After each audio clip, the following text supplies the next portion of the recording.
Hello, everyone. I'm HearMeowt. Welcome to my channel. Tonight, we continue to wade through the stupidity of the Lorne Armstrong sex offender treatment class assignments. Now, if you missed part one, don't worry. You can always watch it after this episode. The assignments really don't connect to each other than the repetitive answers it gives. And so, as I previously said, despite being required to attend and complete sex offender treatment when he was released from prison in 2012, he has still been unable to do so after 14 years. And this is usually due to giving answers like, how are you going to prevent yourself from having, inappropriate thoughts? And they'll answer by not having them. True genius. And for those of you who are just joined us recently and don't know who Lorne Armstrong is, I assure you this is the best content on YouTube. He broke out in 2007 when he was caught live on national television on NBC's To Catch a Predator, the final episode, which was also his 37th birthday. After getting out of prison, he proceeded to be trolled over and over again and recorded on the phone for years. Unfortunately, we have the audio of of all these years of phone calls, which shows he's the same total failure of a human being and a complete loser that he has always been.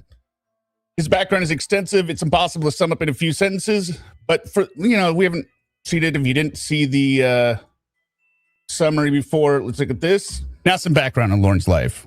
After graduating 87th out of 87 in high school, Lorne joined the Air Force in Alaska for a very short period of time. He was given the job of literally scrubbing out aviation fuel tanks, but somehow he wasn't even capable of that and was discharged very quickly. He then moved to Washington State, where, among other things, he worked for a septic business, Poetic Justice. In the run-up to this sting in 2007, Lorne ran a scam septic business in Maine, where he took $30,000 from a retired elderly couple to build an addition on their home. This idiot, who has no construction skills or know-how, turned right around, hired his siblings and his best friend as his, quote, crew, and paid them all lump sums of money up front before doing any work to show he was a big shot. After he was called out for not getting any of the job done and not having any of their $30,000 left, Lorne quickly fled town and ran to Nashville to become a country music star.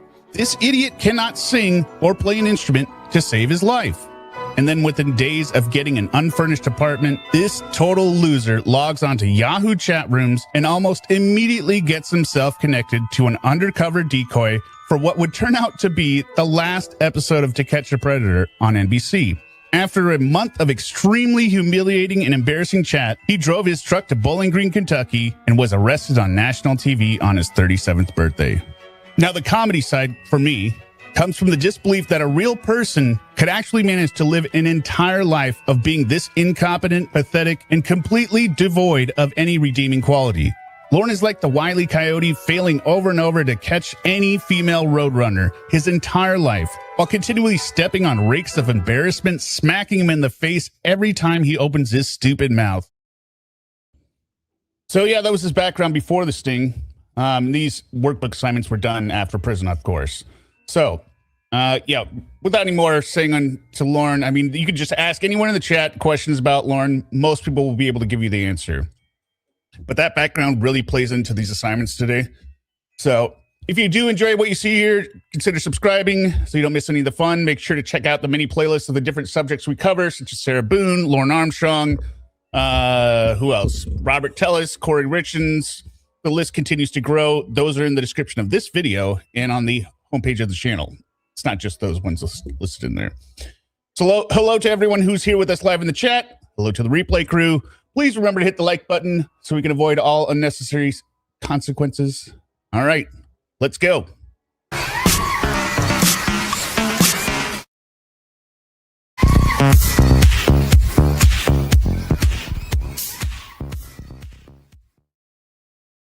Hello, everyone. Oh, I should have started it like this.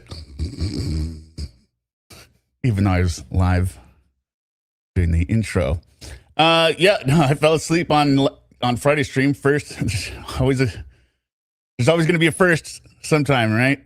But most people said they were worried I was going to fall out of my chair. I'm very skilled at sleeping sitting up because it happens a lot to me. Meetings, church, etc. Anywho, if you want to see that, it is a members only section now. It's about 25 minutes. But let's get into these assignments. So they're not in any particular order, but we're going to start off here with the insight letter. I think what makes most of these frustrating is because he says the same answers now still to all these questions. And we hear that in the phone calls. But this is supposedly happened in 2014, 2013, 2015. All right. So this first is an insight letter. And we'll read the instructions here. When writing your insight letter to himself. When writing your letter, imagine yourself sitting face to face with yourself now and with the person who you were when you were acting out. Write as if you have been given the opportunity to clarify your behavior and your current understanding of what happened, what impact your offending had upon the person you were and the person you are now. So this one should be pretty easy for him, right? But they even given him, this is the stuff to include. State why the letter's being written. Acknowledge the details of the crime and planning that went into it. Include how deviant fantasizing and masturbation controlled to this planning. Avoid graphic detail that is offensive or re-victimizing. Express how your behavior has impacted you in all areas of your life. Again, this should be an easy letter for him to write. He's got a lot of material to pull from.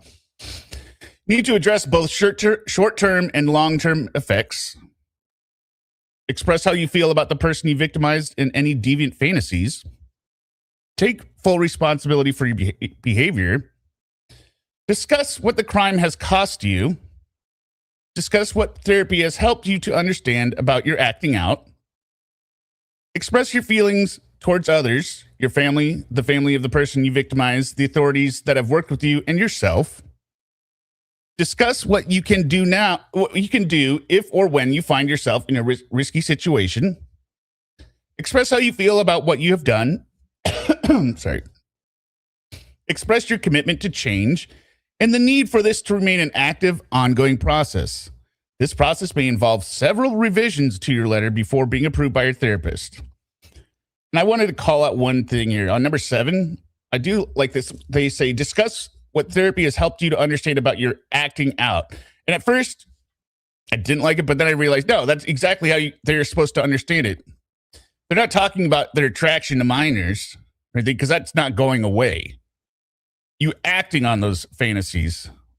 But let's see how Lorne does. Let's see what Lorne does with this assignment. I know it's kind of hard to read. I had to pull this off of screenshots. But then ChatGPT kind of helped me stitch them together, the images. But let's see here. And again, it's important to have watched the Lornography 2025. It makes all this stuff land harder because it's total what he says. This letter, I got to do it in Lorne's voice. This letter is being written to help you understand why you acted the way you did so that you never repeat that behavior again. At the time, you had a major problem with not being able to say no to people. Yeah. I hate this line out of Lorne. He is always able to say no to everyone. He says no to repaying Betty. He says no to probation and his requirements for probation, like no drinking. Finish the class. No. He cannot say no to himself. Tiffany said that once previously. I think it was on Andrew Burkett's stream, and it's 100% accurate. The only person Lorne can't say no to is himself. This problem brought you to the point where you couldn't think straight, and eventually talking dirty to what you thought was a 13-year-old girl, and even exposing yourself to, quote, her naked on webcam, then eventually going to the, quote, Sting house to meet her. Why is Sting in quotes? It was the Sting house. You said sexual things to this, quote, girl that no minor should hear. Yeah. That's a pretty brief explanation of the crime.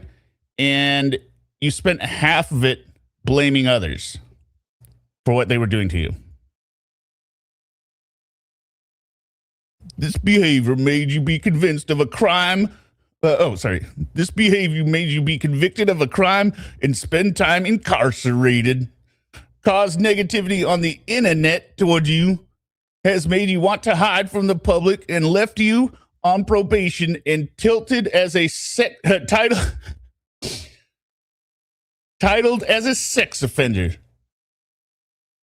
I feel terrible for the quote person I victimized. Though there was no actual victim. If there had been a victim, my actions would have left a scar on her for a long time. And maybe even life, emotionally. The only person you have to blame is yourself for not being able to say the word no. Is this the final letter of a draft? No, it's his final letter because they don't have blank pages in the workbook.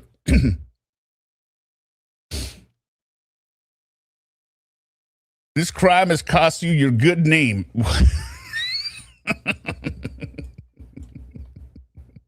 Lord.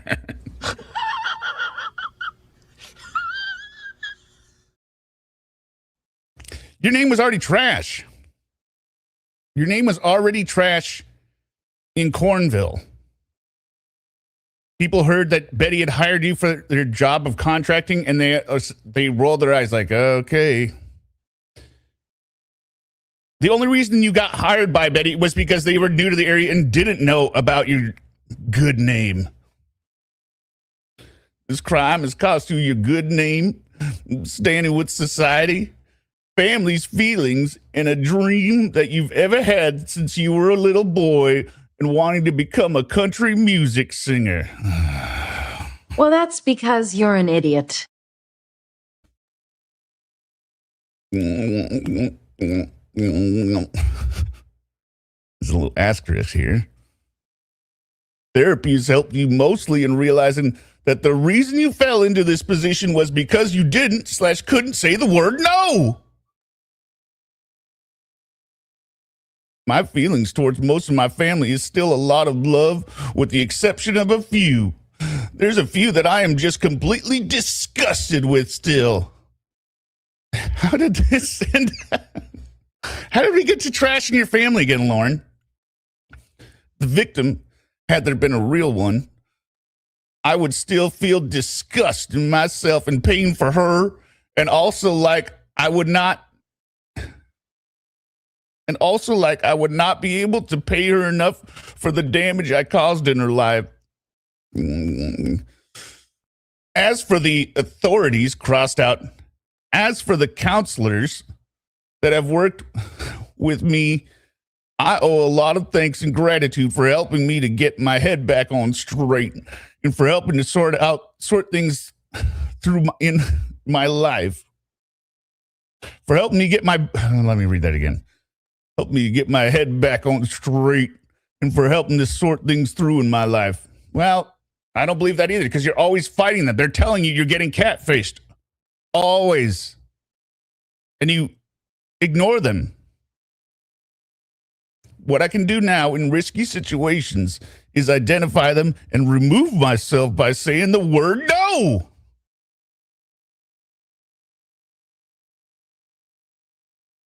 I mean,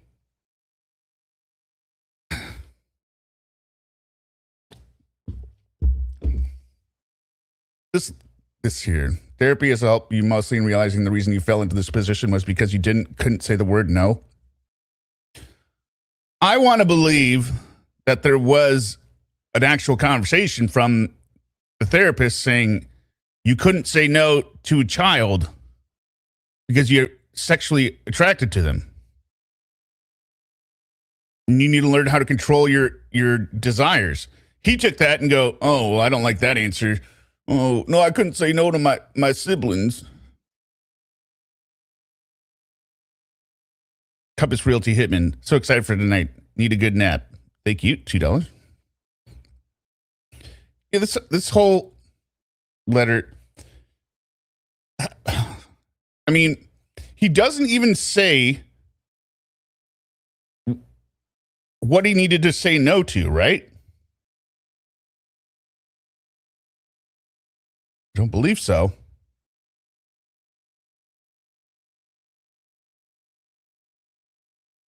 He just says, if this is supposed to be a letter to his prior self, how about you include, hey, don't give all the Betty's money to your siblings.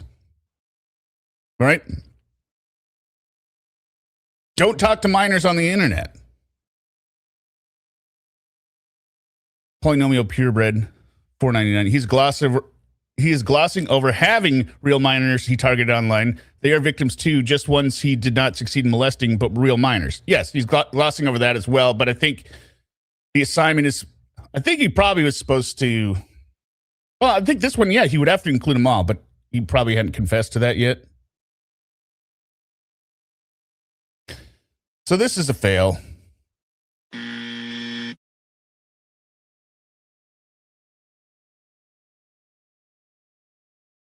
Remember, this was before he let himself to be catfish over and over for 5 years. No, this is a good one. So remember, he was really the victim. Write a letter to yourself from the person who has hurt you either physically, sexually, or emotionally. In this letter, write about what you would like or would have liked this person to say to you. It could be a friend, parent, son, daughter, spouse, significant other, teacher, abuser. So this is a letter to Lorne from his abusers. I don't want to reveal who his abusers are. But this is how Lorne sees himself, right? The total victim. Dear Lorne, there's no easy way to say this. I can't use Lorne's voice because it's not Lorne writing to himself. There's no easy way to say how sorry and how wrong I was for treating you like I did. My actions were based on greed, and I never gave any thought or how or what effect it would have on you mentally and emotionally. If I could take back all the wrongs I've done to you, I would. I can't take any of it back, though, so the only thing I can do is apologize for my ignorance, greed, and selfishness, and tell you the words you wanted so much to hear all the time. I love you.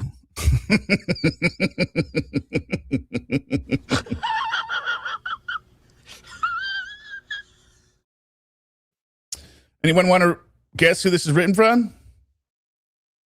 It's not one person. Signed, Lori, Ralph, Paul, and Tony.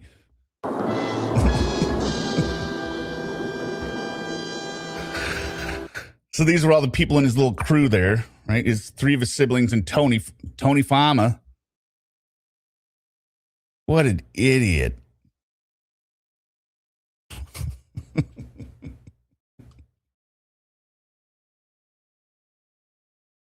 Now he's going to write a letter to them from himself. Write a letter to the person who most... Actually, go back to this thing. Lorne, you gave them the money. Right? And even by the amounts that you describe in the gifts, where you didn't get the mac and cheese back, I mean, this is the money he gave away for the Betty job. You're the idiot that paid him up front. That's not on them. That's on you.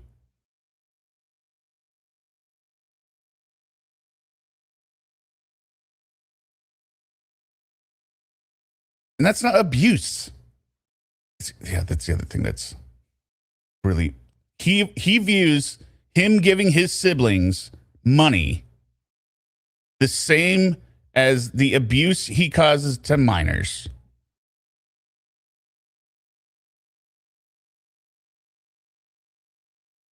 Are any of you still wondering why this man never passed treatment?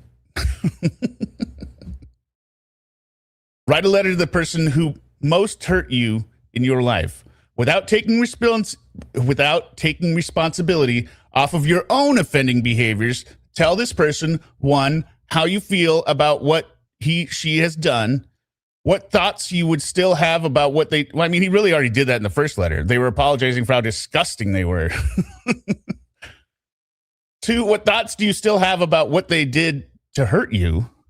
Three, how these actions, words, etc. have affected you. Four, what you wanted them to do that she did not do for you. Five, where you would like to see things go from here. I mean, he answered all these in their own letter.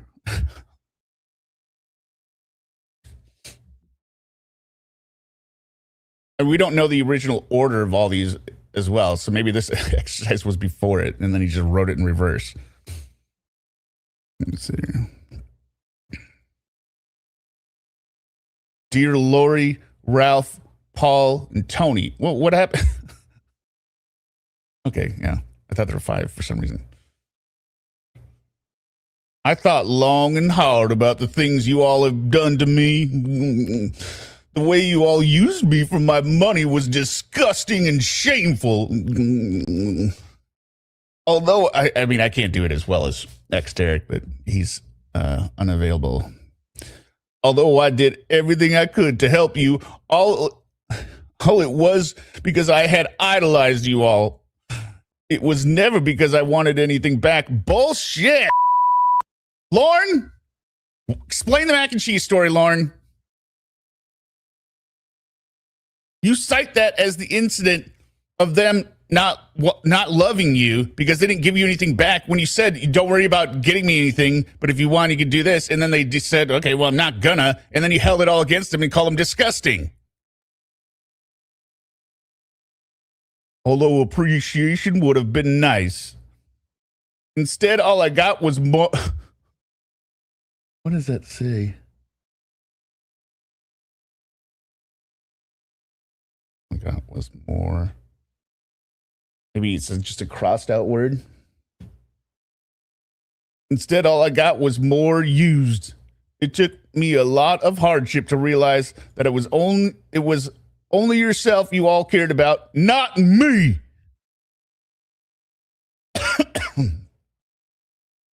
Likewise, Lorne. I still shake my head today at all of your disgusting actions towards me and would be happy to even get an apology. Instead, I get avoided because none of you, except Tony, has had enough in you to apologize for your hurtful ways. Well, maybe they're also avoiding you because you're a pedophile.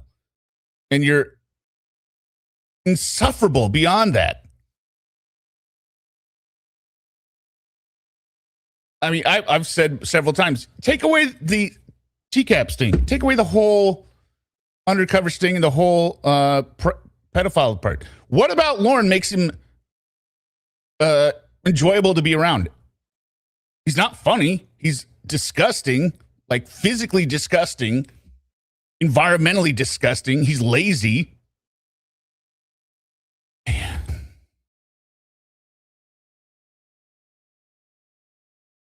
I spent months talking to a psychologist to try and figure out why I let you hurt me this way with an extreme amount of tear shedding. Oh, yeah, I bet so. He's probably crying the whole time.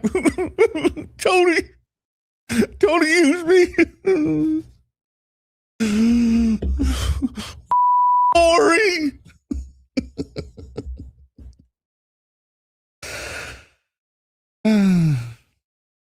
Yeah, he did accuse them of abusing him as a child. I mean, that probably would have been the more appropriate letter here. Sorry for you off, which didn't happen. And we'll see in here. He totally misses it at every point. I finally realized that what you did was for your own selfish ways. Says the most selfish man on the planet. There was nothing you did that was to help me, even though I tried to put it off like you did it for my own good. Where I'd like to see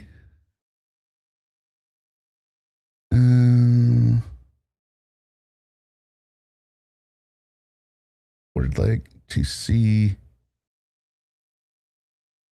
I think this got warped from the stitching. 1 second. Let me see if I can find the original snapshot.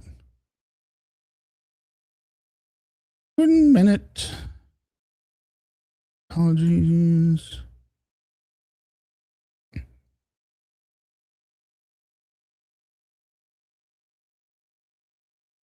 Text. PNG. So this is going to be.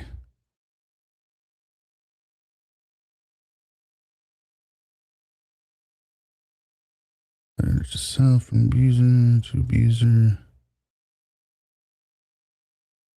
Oh, it's dark. So go is. It says go isn't. Yeah, this AFAS thing is just a black blur, so I don't know what it says. Where I'd like to see. Probably us. Go is an apology from and admittance of your own disgusting behavior so that you can be normal siblings again. Unfortunately, I know that's never gonna happen. Yeah, his siblings are very disgusting according to him. Despite them not having done in this letter, he's not talking about sexual abuse. He's talking about their disgusting behavior of accepting the money he gave to them.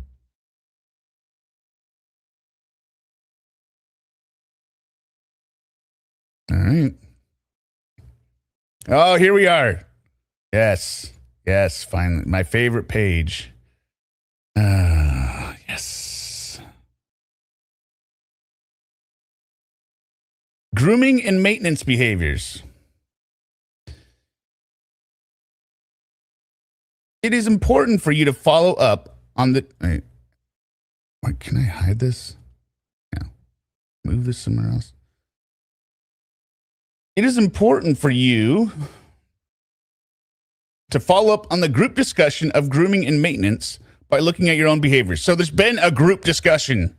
He's not being thrown to the wolves. Hey, figure this out, pervert. Spotting these is an important step for your treatment. 1.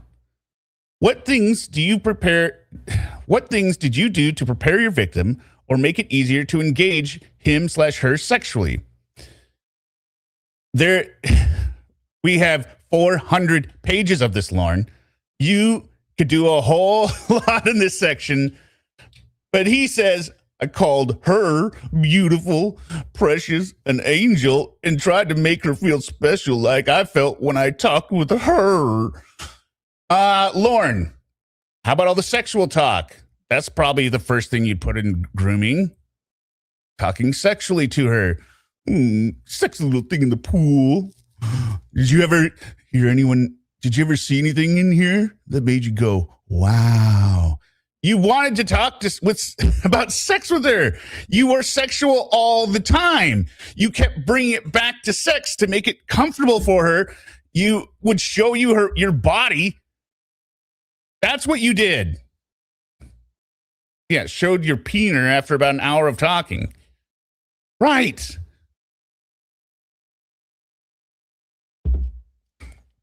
You repeated what you were going to do and asked her what she wanted to do over and over and over. That's what you did, Lorne.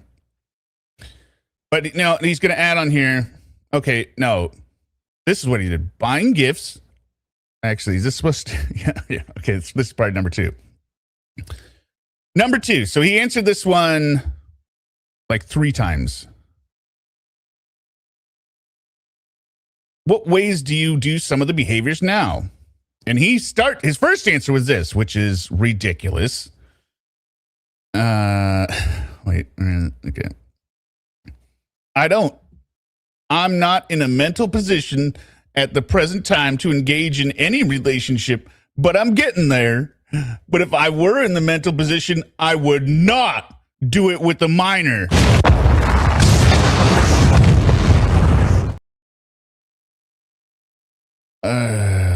Lorne, this isn't about you.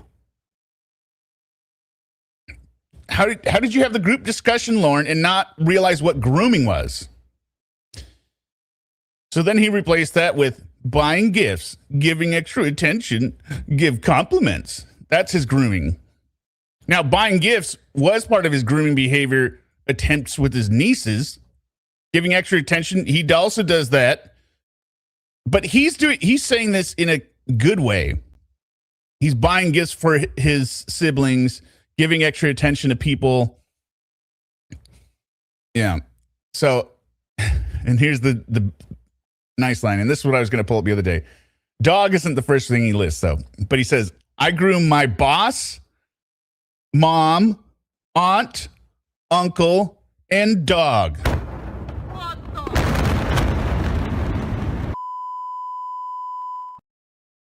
And some friends. So he doesn't understand grooming to be to be a bad thing, essentially.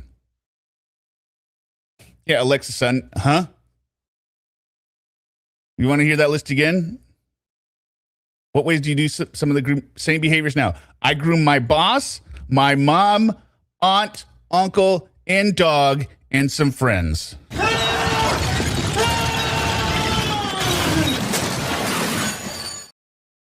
Is there a dumber answer to put in a sex offender workbook? Lorne, you are a idiot!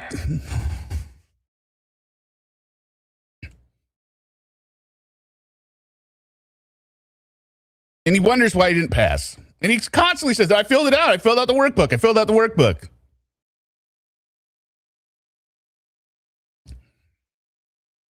What behaviors do you do now that keep your sexual problems alive? What thought patterns and behaviors keep your cycle operating and your offending skills sharp? Well, Lorne, I would say, number one, like you told us in part one, and on the calls with Casey, that you fantasize about the girls from high school. That's not going to help you.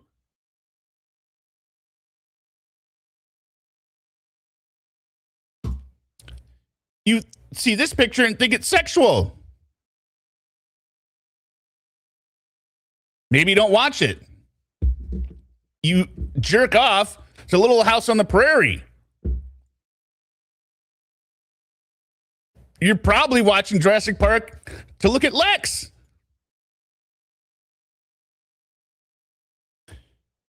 What did he say? I'm more aware of what I did than... I think he's supposed to be... I don't know. I'm more aware of... I think this is supposed to be the end of his sentence. Maybe? I guess not. I'm more aware of what I did then, so I put space between me and females I have an interest in because I'm still trying to get myself back to my normality. Bullshit. What space between you and a female you're interested in? You are obsessed, stalker-like, Lorne. You will not accept breakups. All the catfish have either told you no to dating them or they have broken up with you repeatedly and you keep ignoring the breakup.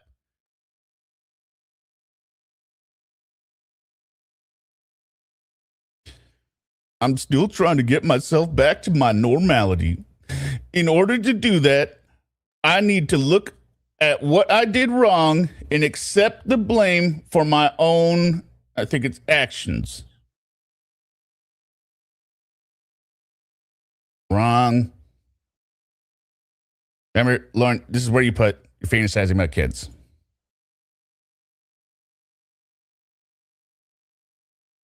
And if it was today, you'd be filling this out. Like, you keep picking up the phone. What behaviors will you have to look for in the future to keep you from grooming others and maintaining your offense patterns? Make sure I'm not in a vulnerable state so that the first person that makes me feel good about myself doesn't become someone I'm attracted to. And make sure they're not a minor. What?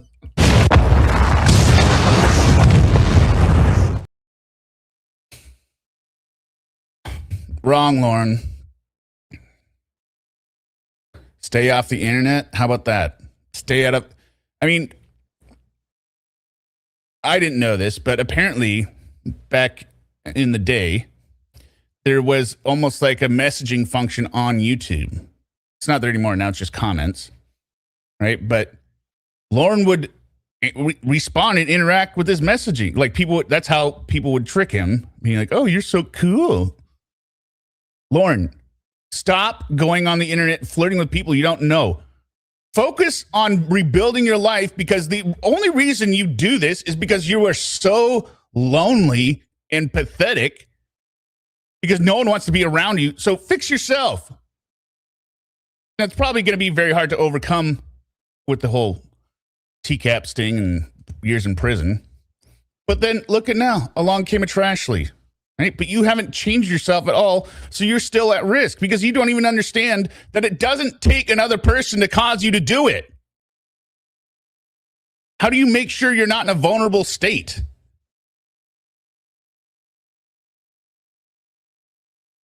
So that the first person that makes me feel good about myself doesn't become someone I'm attracted to. You're attracted to everyone. Everyone that's a female, that's, as long as they're young enough to be your daughter or granddaughter.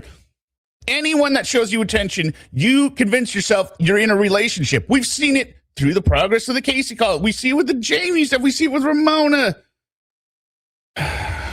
With the first Casey. We see it with the Sting. Kayla didn't say anything to you.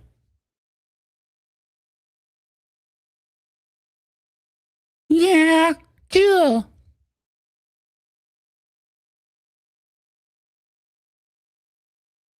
I'm not worried about Trashly. Need your own bed. Shen Judge, I don't understand he was in RSO class and doesn't know what grooming means. Also, he hasn't used the word consent once. Yeah. He's an idiot. That's how. He's an idiot. Victim role plays. So this must be role playing it in class. This would have been funny to see. Before the role plays, decide which person you victimize will be in the role play. Kayla, who should play the role of the person you victimized? Greg, who should play you? Randy. Oh, wow. Who else should be part of the scenario? Who should play him or her? Well, why don't you have Bud in there?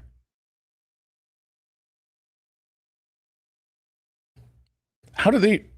So they must be reading the chat log or something? They did the original pornography in real life?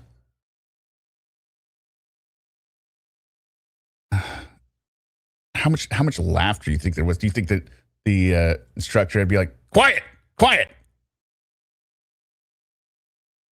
After the role plays, 1, what things that happened during the role play were you most surprising to you? Well, Lorne, I'm not looking at the answer yet. What should be surprising to you is that you were the only one talking and she was just saying, meh, meh. Oh, yeah. Why isn't Chris Hansen in this? How easy it was to be pulled in by the reasons to go to the house. Bullshit. You, Lorne. What? How did you get that out of it? Why didn't you get out of it? Oh my God, I was attracted to a child.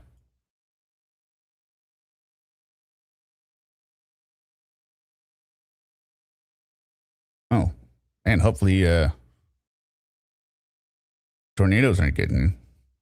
Yeah, why is Xavier not in here? How did you feel as the role play was happening? Like a fool, because I knew it was myself that actually went through it all. Lorne.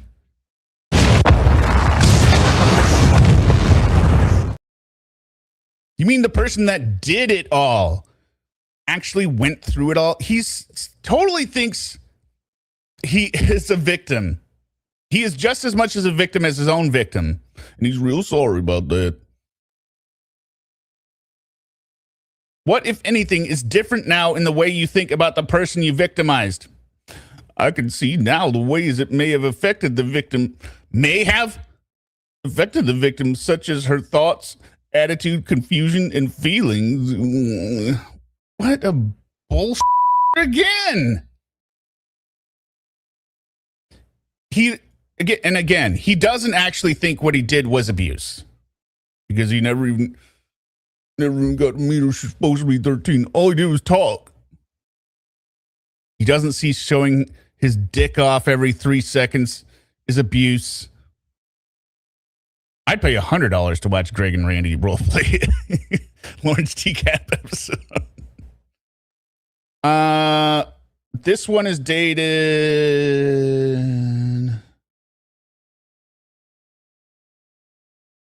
Let me see if I can find it on the original snapshot.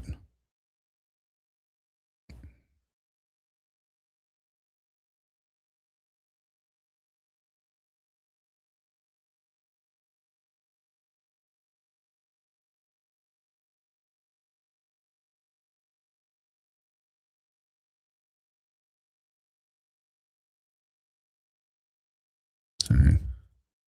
Each page has like 4 snapshots. I have to look through to find it.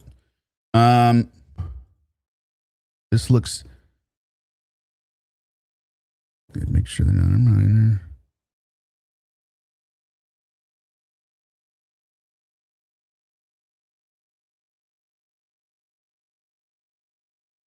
Oh, this one's the front.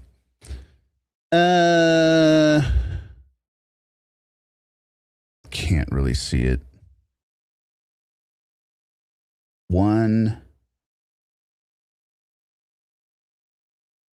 maybe 11 something. So I'm guessing this is still in the 2014, 2013 time frame. Yeah.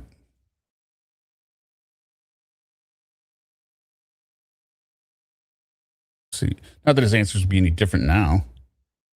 Right? He's so stupid. Yeah, it's above the board. All right. Whose fault is it that the sexual abuse occurred? Well, let's see what Lauren comes up with here. And thank you, Evan, for being here. Don't forget to hit the like button. It is completely my fault that the sexual abuse occurred with my victim, 13-year-old Kayla. My 13-year-old victim, Kayla, never did anything to ask to be... My 13-year-old victim, Kayla, never did anything to ask to be abused by me. My sexual abuse of my victim, Kayla, 13, is not her fault, and it was my own deviant thoughts and planning that put my sexual abuse into motion. From the time I started talking sexually to my victim, Kayla, 13, to showing myself naked to her on webcam. Let's see. So like an hour? We're saying an hour, Lauren? To the, we've got this crossed out. Time I went to meet her at the Sting House. To the planning of meeting her. To the time I showed up at the Sting House. My sexual thoughts from the Sting were all based around thinking that my, quote, victim, why is it in quotes, Lauren? Kayla, 13, wanted me to behave this way, so she knew I cared.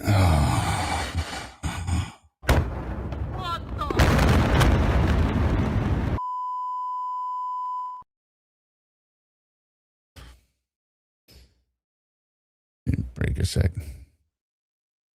Eminem and Lee, $5. Thank you very much. Psyched to be rewatch tomorrow because, like Blink 182 says, always said, work sucks. I know your stuff makes it better. Love to all. Have fun. Make good choices. Well, thank you very much.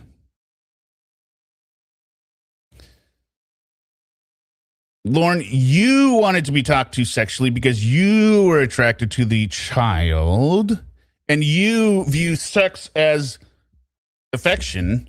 And so you were doing what you wanted to be treated like. She didn't say anything to you. She's like, yeah.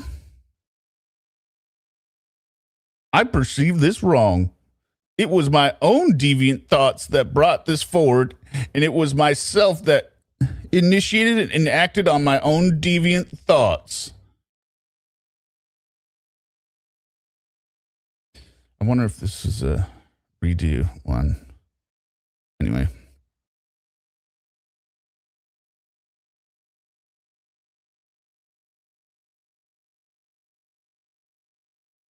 I mean, he's still, even though he says all the right things up here, yeah, it's not her fault. It's my own deviant thoughts, planning and putting the sexual abuse. Yep, that's correct. But then he still guides it back to, you know, it's because I wanted, because of the way she made me feel. I perceived this wrong.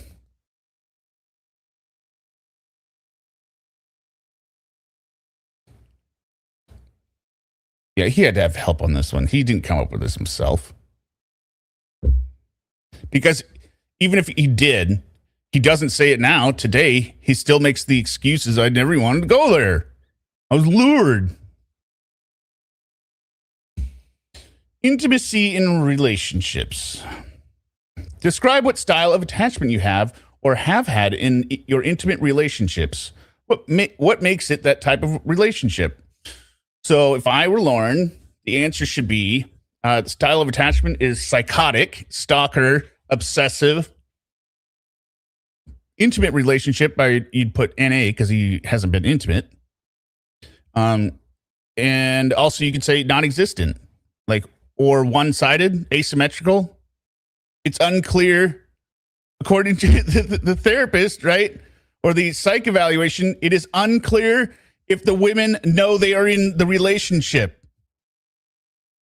Yeah, parasitic attachment. Very good. Yeah.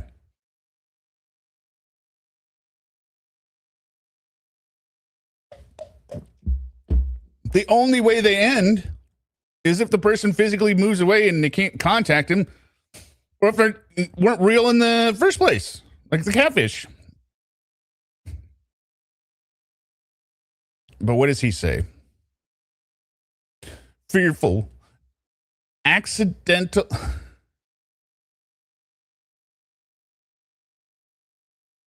Accident attachment? Is that what that says?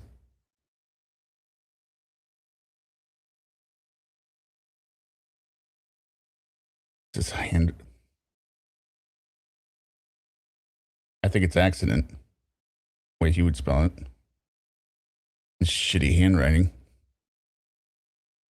So what style of attachment you have or have had in your relationships? Fearful accident attachment. Because I'm afraid of being hurt. Avoidant? I guess that's a V. Good call. I thought it was 2 C's. Avoidant. Perfect. Fearful avoidant attachment. So you attach yourself because you're afraid of being hurt by them? That makes no sense, Lorne. That makes absolutely no sense. If you were fearful of being hurt, you would not attach yourself to anyone. You would be cutting yourself off. You'd be forever single, right? If you're afraid of being hurt.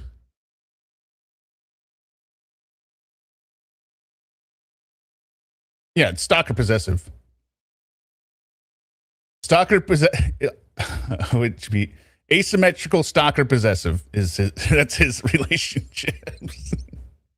Well, they don't really know that we're in a relationship, but as soon as they, yeah, right, exactly. What I say, Kylie Phoenix. Avoidant attachment means you avoid being attached for fear of being rejected. Idiot. But no, for him, he's afraid of being hurt, so he holds on for dear life.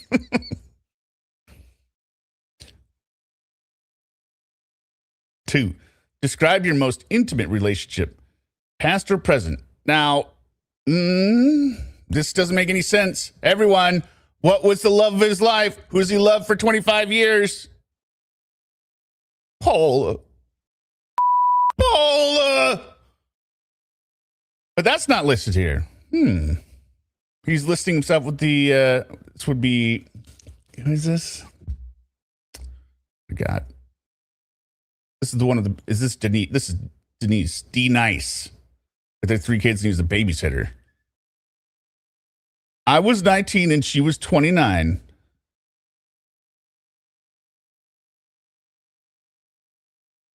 What he's got under here, I think he started writing an internet. So he was, his most intimate was going to be something from the internet. Paula was I loved her for 30 years. She was also disgusting. Yeah, it should be Paula. No, he's not describing Paula on here. He's describing Denise. This is Denise. I was 19 and she was 29. We spent a lot of time together and made each other feel good. When we went to bed at night, we talked, had sex, then talked again after.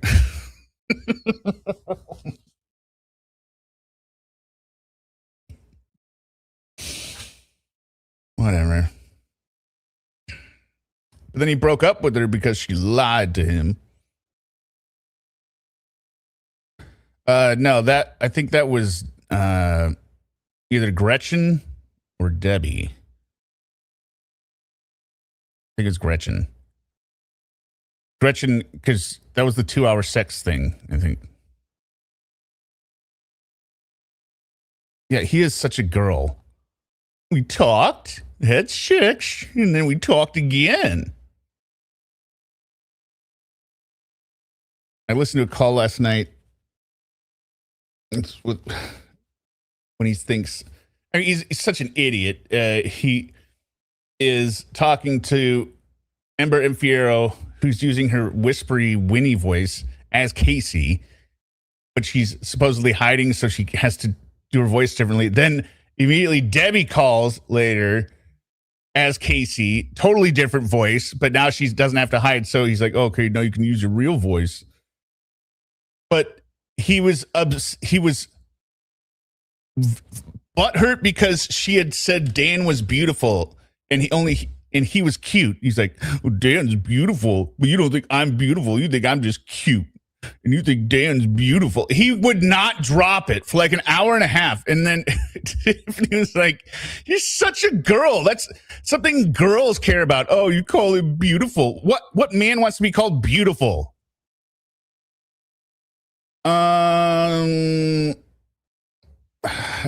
Gretchen, I don't know. It's so hard to keep them straight. I mean, none of them exist, right? So that's what makes it even harder to keep straight.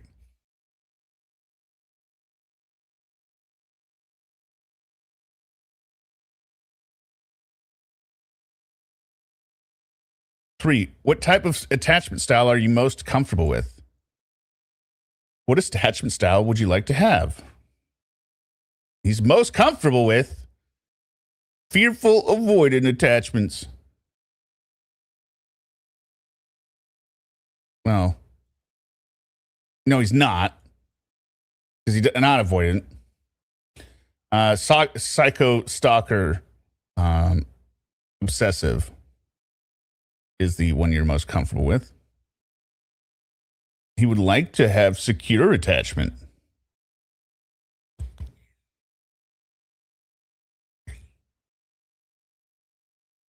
What is your level of self-esteem?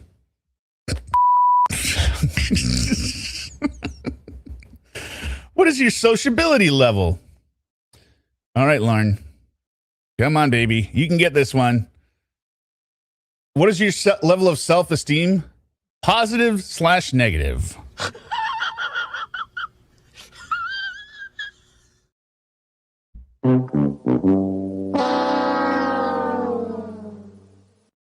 How can your self-esteem be positive/negative?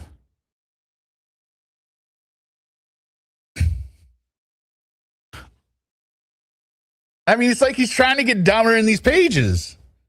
This is a dumb answer for any question. Not just this question. What is your level of self-esteem? Good and what'd you put? Good and bad.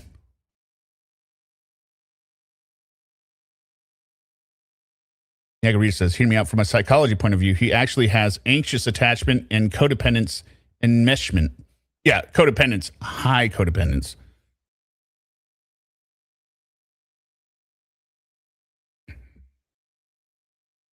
Well, I mean, I will give him this. His self-esteem is, for some reason, way higher. Not only than it should be, it's higher than most normal people. What is your sociability level? Negative/negative.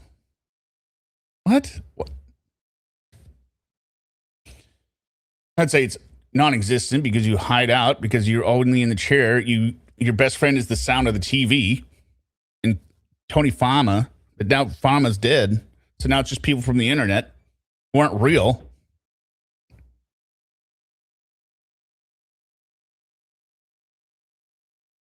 Love, sex, and friendship.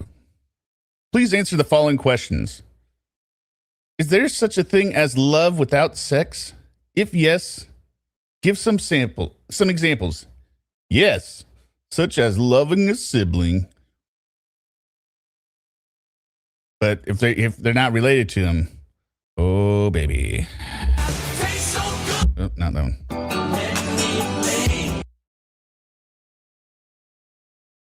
I got dinged for that the other day for some reason. How about loving a friend? Can't do that. He has no idea. How do you show love for someone without using sex? Like closeness.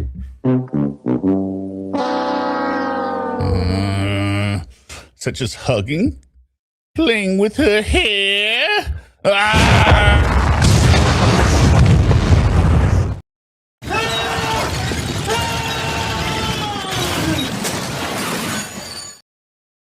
Lauren, no. Lauren. What are you doing?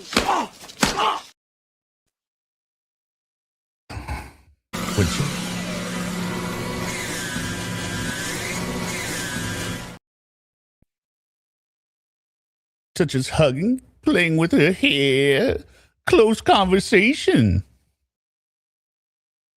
God, your hair's so straight. Close conversation and closeness. Ugh.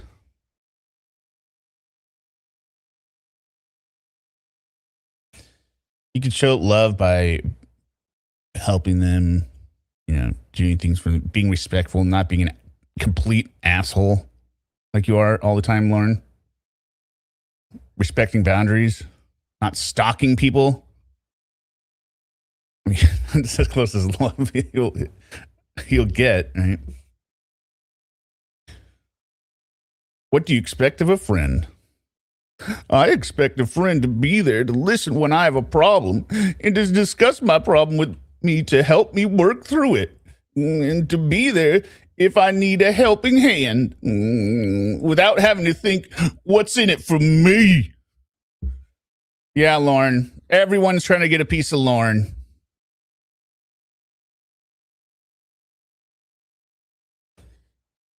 So you expect a friend to be able to be there for you for everything you need, but they better not dare think that it's reciprocal or that they could ask you for something at some point. 4, can you have a friendship and a sexual relationship with the same person? How? Yes. A partner should be your best friend as well as your lover.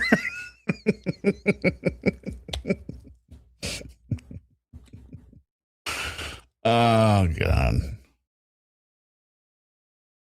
How can you misinterpret someone's feelings of friendship for non-sexual love as a desire to be sexual? Well, Lauren, you misinterpret it at hello. Hi. Okay. when you have feelings toward that person, you can misread their true intentions. No, but how? You have feelings towards everyone.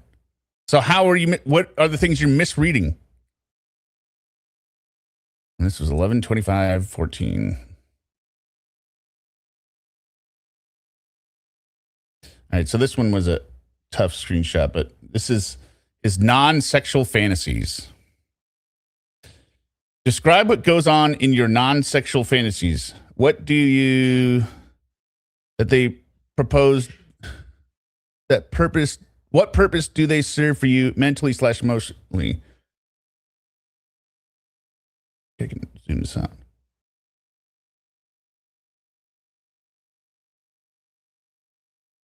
Okay, why do you use these fantasies? My non-sexual fantasy would be the times when I look at a woman with interest and fantasize how it would be to just be part of her life and do everyday things with her. Yeah, okay. I use these fantasies to ease my hurt inside of what I don't have and what I want in my life. Yeah, I mean, he does do these fantasies, right? He's fantasizing about building a house. And, you know, Casey's going to come move in with him. It's going to be their summer house. Yeah. Building fantasy house without a floor plan. Yeah.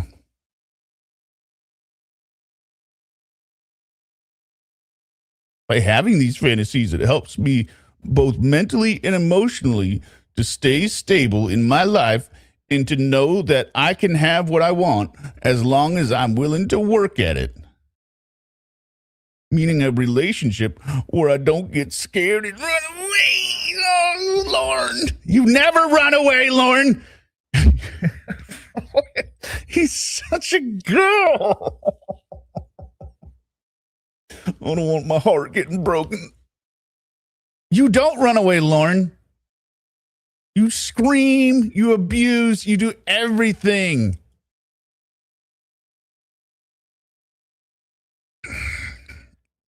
I mean, I should also mention, listen to a couple of misdemeanors breakdowns. They have 6 episodes on these assignments. I'm not doing as much insight on them because I'm not as smart. I'm just really wanting to show you what his answers are and how stupid he is.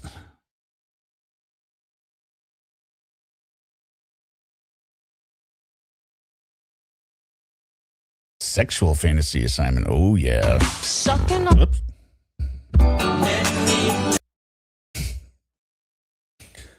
Describe your sexual fantasies. Is there coercion or force involved? Notes. No need to be too graphic. Include both present fantasies and those active during the time of your offenses. If you have any questions about what to include, ask your therapist. All right, here we go. There is no coercion or force involved. My present fantasies are making love to someone that I used to be in love with and that I thought I could trust. Who is he talking about? Paula? Shouldn't it be Denise? I don't know. Whatever. I take myself back in time right now to get through right now. Idiot. I take myself back in time right now to get through the right now present.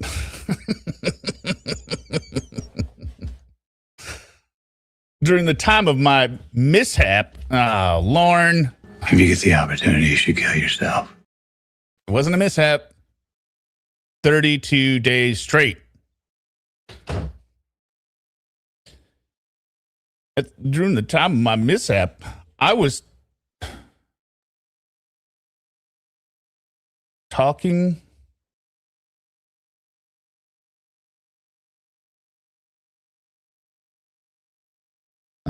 Okay, I guess.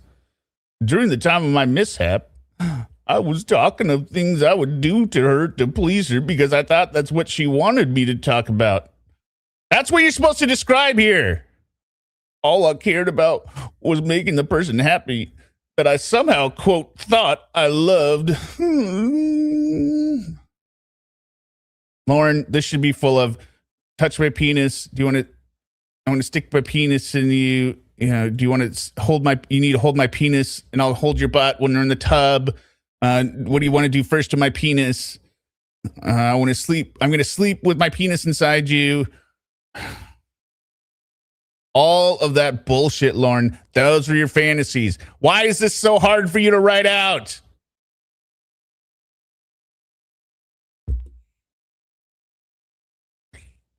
Never admit it.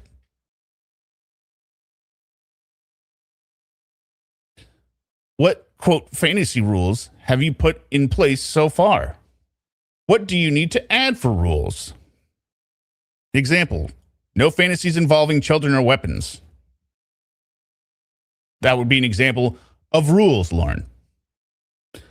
Now, Lauren knocks this one out of the park. I've put in place 0 deviant thoughts. No internet. Focus on what's best in my life and possibly find someone to be happy with and accepts me for who I am, and no more one-night stands. Basically, to build a good life for myself and my future partner. Oh, Lauren. 0 deviant thoughts. What are the deviant thoughts, Lauren? No, internet is not a fantasy. That is an action. Lauren, what you should put in here is no thinking about the girls I used to go to high school with.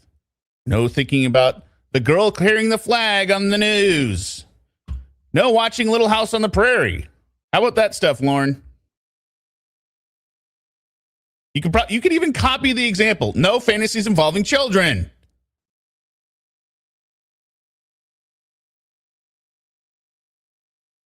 Idiots.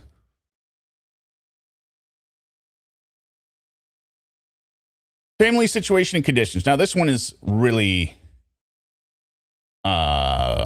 shows how much he's either lying or stupid. There's no such thing as a perfect family. What is going on in a family can affect all of the members of a family and can play a part in later thoughts, feelings, and behavior choices. In this assignment, you will look at some of the things that were going on in your family as a child and around the time you committed your offenses. Check off any of the following things if they were present in your family as you were growing up. So let's do the ones he marked, and then we'll go back into the ones he missed. Check mark lots of people in the house. Check mark step-parent or parent significant other living in the home. That would be Dale. Check yelling and arguing. Okay, yeah, I believe that one. Check children not coming home often. I don't think this is in the way he means it or he thinks it. I take this as they're like, you know, they might be out and then not come home that night because they're staying at their friend's place, right? They're not consistently coming home after school. Like, we don't know where are they at. They're on the street. They're truant. He means it as in his much older siblings, Ralph and Lori, having their own lives as adults and not coming home to visit him. Cool. Pretending things were all right. Okay. All right. Now let's look at the ones you missed. Drug or alcohol use. You know, we don't know specifically on that one, so we'll leave him on that one. Financial problems. This one should definitely be a check because when he said when his dad left, they were living in a shack without plumbing, right? They didn't have any money. He was selling rotten wood in the woods. Financial problems definitely should be checked. Speaking of living in a shack with no plumbing, moves to new homes. You said Dale built you guys a new house, so this one should be checked. Children taken from home. Unfortunately, there is no evidence of this. Parents going to jail. I thought his dad had gone to jail, but I guess we don't know. Children physically fighting. I thought he described him and his brothers fighting, but okay, whatever. Children left home alone often. I mean, often it's kind of subjective, but why would they correct him saying making out instead of kissing, but no, correct it and calling it a mishap? See, this thing, like these assignments, there's no real correction on them, but that's what makes the calls so enjoyable, because people like Debbie and the other catfish are just shoving it back in his face, the right answers, and he's more tortured now.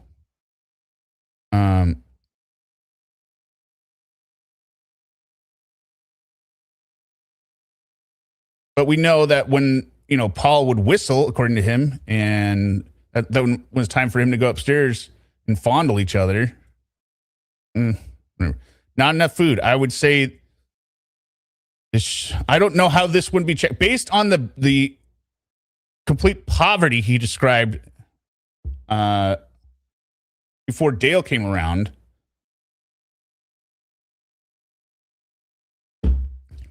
Anyway, I was afraid. This one should definitely be checked. No one listened to me is not checked, which is ironic because I don't want to jump too far ahead here. He doesn't have no one listen to me, but check this out.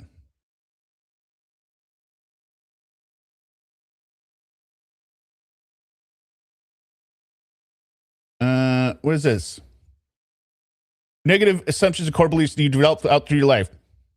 I wasn't as special as my older siblings because what I had to do did not matter. Like nobody was listening when I spoke. That's not listening, Lorne. Lorne. So stupid. Visiting a parent who didn't live at home. Well, we know this should be checked because remember he went over to see his dad when he was 11 or whatever, and that's when he munkled Lori's leg.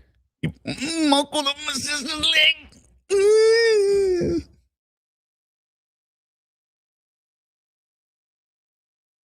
So he checked step parent, okay? Parents hitting each other. Well, he described, I guess it's not parents hitting each other. Didn't he describe Mama Gwen hitting Dale with the frying pan? Or was that Aunt Sharon hit him with the frying? Somebody got hit in the head with a frying pan. Parents hitting kids. We don't know. Divorce, separation. This should be checked. You said your dad left. You complain all the time about your dad leaving. So this should be checked. Sexual abuse, not checked by Lorne.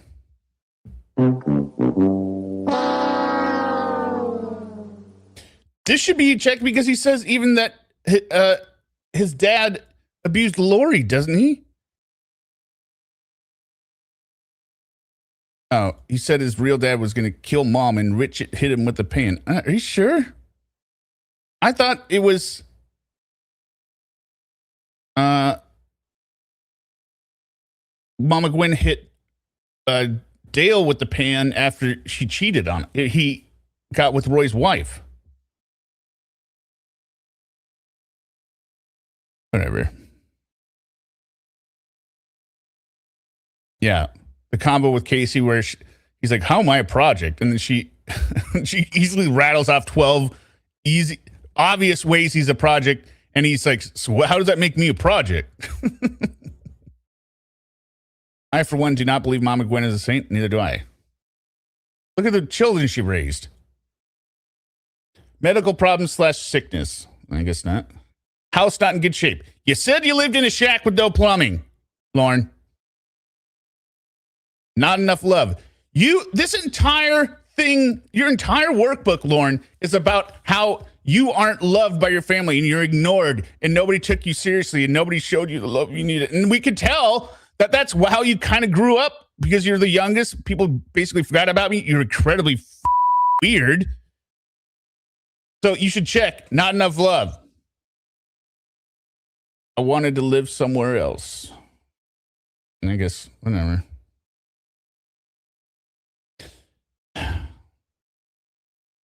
List any List any other conditions in your family as you were growing up that stand out to you and you remember, good or bad. Did not see oldest brother and my sister enough. Biological father did not care to have anything to do with any of us. Okay, so that would be parents, divorce, separation. You need to check that one, Lauren. Moron.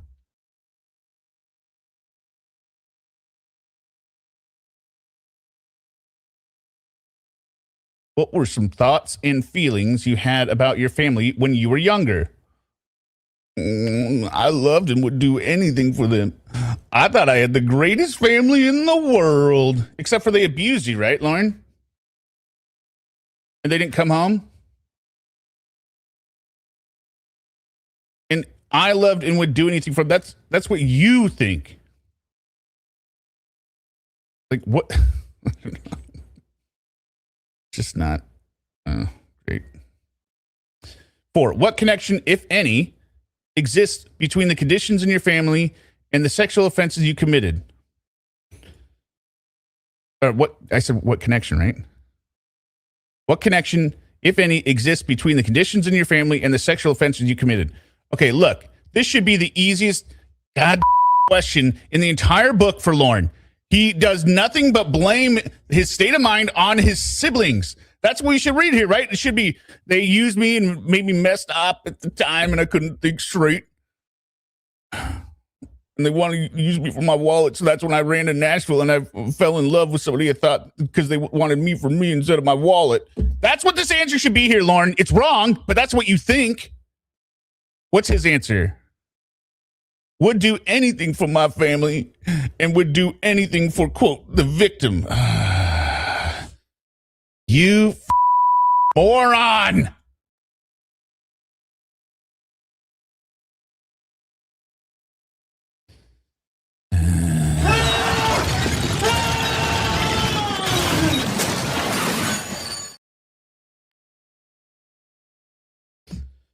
Family relations and reactions.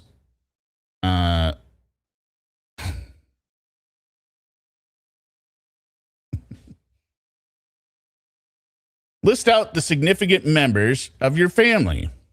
These can be those that live with you or not.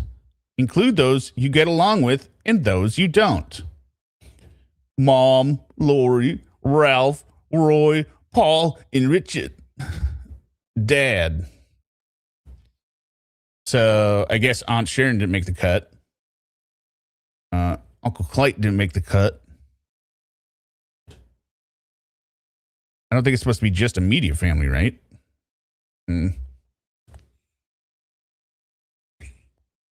didn't make the cut. Even though they never married and he wasn't related to him, but he was there for 30 years.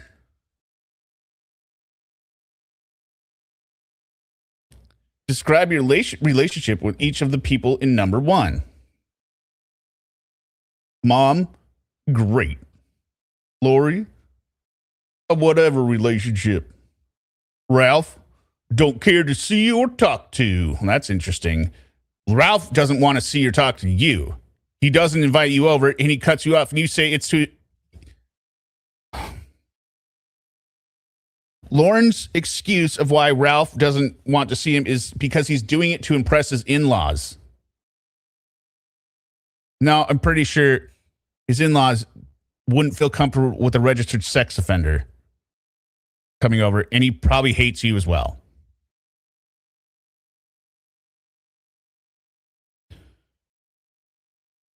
Roy, irritation and disgusted because he's jealous of me. What?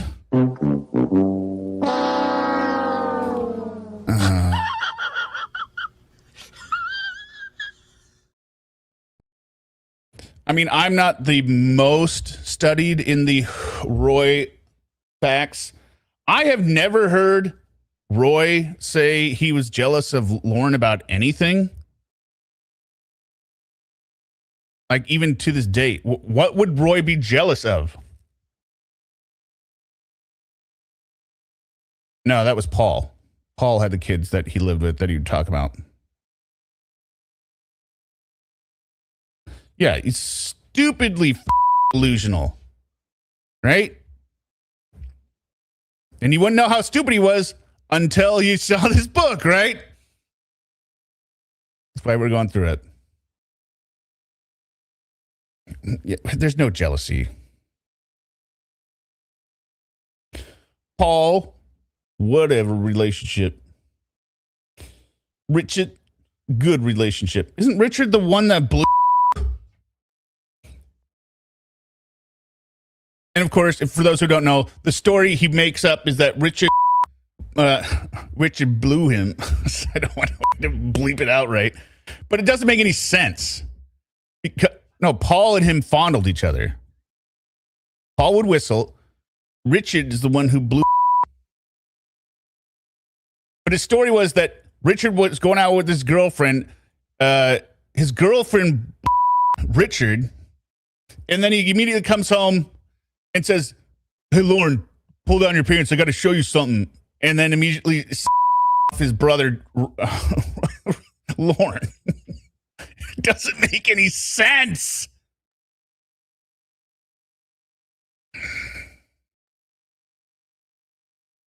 Because a sibling could abuse another sibling. That's what I'm not discounting. I'm saying his story is that as soon as Richard hooked up with his girlfriend, he immediately went home to blow his brother. Yeah, right.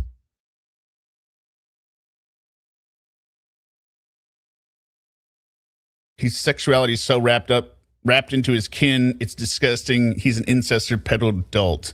And he's an unreliable narrator. The other thing that I was listening to Misdemeanors again last weekend, sorry. That he does it's or they pointed out it's very true. You can tell his stories are fake because Lorne is taking somebody else's story and then throwing in something that makes it make no sense. Like the toe story. He takes something that he's heard from somebody else or sitting across each other playing footsie or whatever. Maybe she put her foot on the guy's or whatever, right? But then Lorne's like, I'm gonna make this my own. I stuck my toe in her and it immediately falls apart. Like, what? That doesn't make any sense. No, I didn't mean it makes it. No, it doesn't ever make sense. I didn't mean to say it made sense if I did say that. I'm saying it happens. I'm saying his story logistically doesn't make sense because that behavior, it's two opposite ends of the spectrum.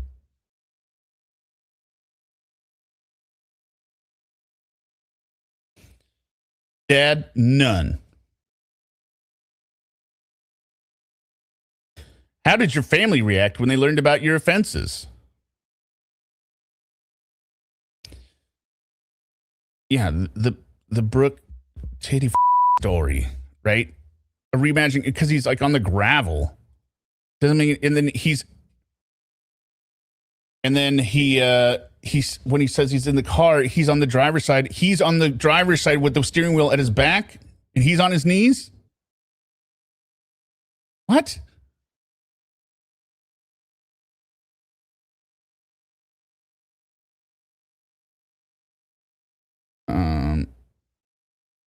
Okay, how did your family react when they learned about your offenses? Wanted to be there for, but no see, no hear, except Mom and Richard. Well,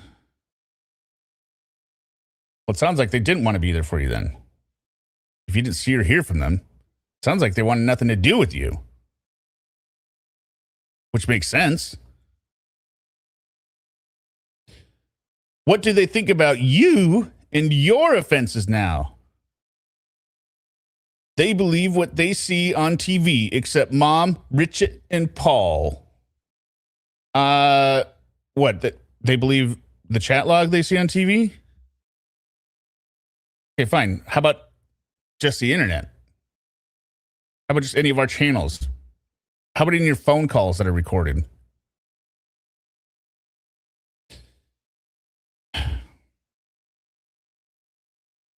Discussing abuse in the family. Now, this one should be full of stuff, right?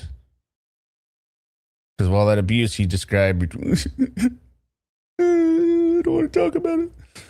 Sexual abuse is something that is often difficult to talk about in families and with significant people in your life. Please answer the following questions.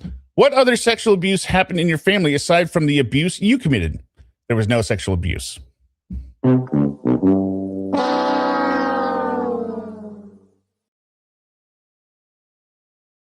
Yeah, exactly. Little single girl. Is it difficult for your family to talk about sexual abuse? Why do you think so? NA, not applicable. How much of the details of abuse should be discussed? All details of abuse should be discussed. Yeah, this is the only true. These are the only correct answers he ever writes. There was no abuse, Lorne. You just make it up because of the stuff you heard in class. Remember, this is 2014, so he hasn't necessarily heard all the stories yet.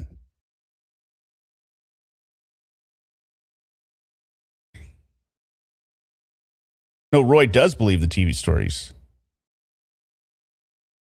Because he believes what they see on TV. So Roy does think he's a pedophile, accurately.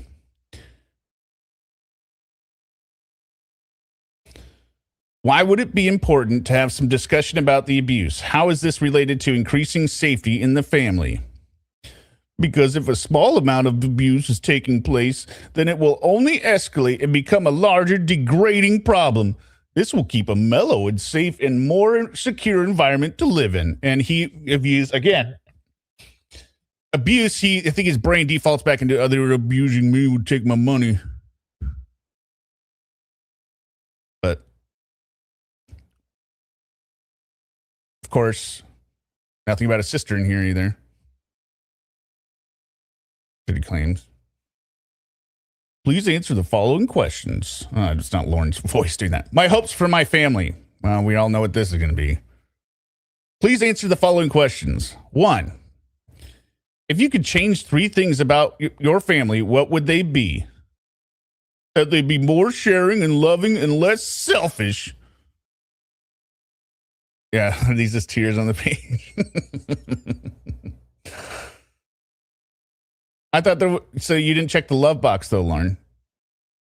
More sharing and loving and less selfish. How are they selfish, Lorne?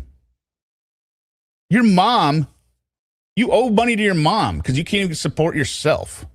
What do you expect them to do? They never want to hang out with their pedophile, sex offender brother. They should have taught me about sex as a young man.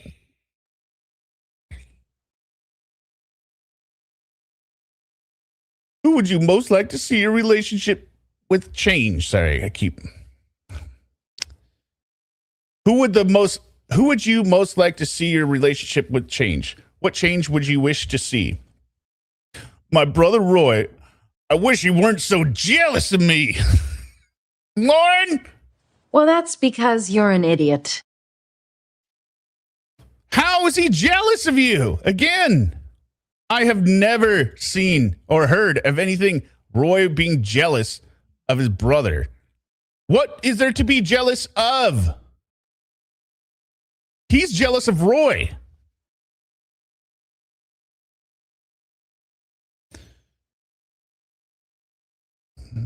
Why's the doorbell ringing?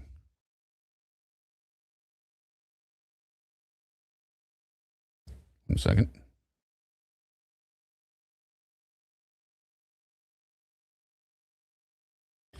Hold, please. Oh. It's open. You just have to jiggle it. I just have to jiggle it and it'll open? Yeah. Okay.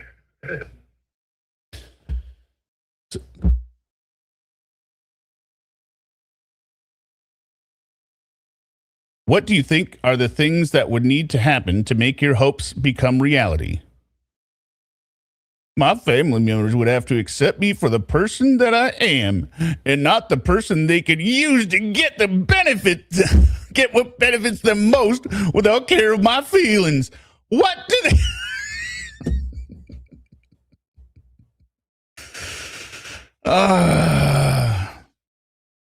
What do you mean accept you for the person that you are? Do you mean the person you really are? Because most people are not going to accept that. They expect you to start changing, Lorne. Not the person they could use to get what benefits them. You don't have anything, Lorne. Yeah. Right, kettlebell. Lorne, what does it have to do with you being an RSO? I'm sorry your mom hates you. Seemingly unimportant thoughts and core beliefs. I'm just keep using Lorne's voice. Through treatment, I have learned that there are certain thoughts and beliefs that drive my deviant cycle more than others. Seemingly unimportant decisions, SUDs, and seemingly unimportant thoughts, SUTs, are things that I think about as insignificant, but in reality are major issues for me. They are indications of distorted core beliefs that I've developed as a result of experiences in my life. The 5 most major SUDs and SUTs, the core beliefs that I struggle with are... Oh, come on, Lorne. You first put feeling needed, cross that out. Yeah, the world's biggest leech is crying about people using him. Thinking I'm needed or else. Number 2, I hate. Here we go. Thinking it's all right to talk to minors when I'm vulnerable. Lorne.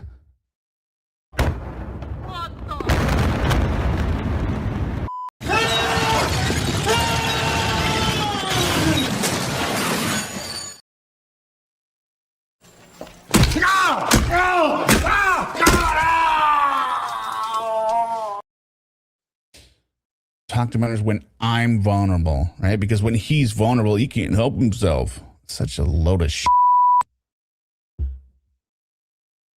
Thinking it's all right to go into internet chat rooms. It's not just the chat rooms, Lorne. All social media you should stay away from. Thinking I'm a jerk if I say no. Thinking that I should care about the effects of my saying no, meaning he shouldn't care about the effects of him saying no. Well, you do say no all the time, Lorne, as I said before, and you don't care about that. Yeah, there's not one redeeming quality. I had this thought of a thought exercise that I want everyone to think about. And even those that are new to Lorne, you can think about this. And I want you to name one thing about, like, so for instance, there's compromises in all relationships with everyone, right? Oh, this person is kind of disorganized, but they're very spontaneous, right? So one trades with the other, right? They have good qualities, bad qualities. I want somebody to come up with a good quality about Lorne. One thing that would make you like dating him or make you attracted to them. One thing that is not outweighed by something else. Any of the number of things on there, right? So, you could say, well, I don't know. You could say he likes the Boston Red Sox. Okay. So you're willing to you'll date anyone who likes the Boston Red Sox. Nothing else matters, right? If they date the Boston Red Sox, you're in. Or if they like them, you're in. And you're also incorrect, Poco Jenny. He just has the hat. He doesn't watch baseball. So he doesn't like the Boston Red Sox.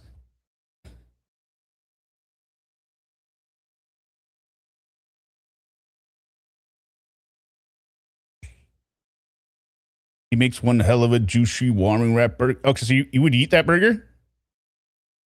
I wouldn't eat that. I wouldn't eat anything he touched.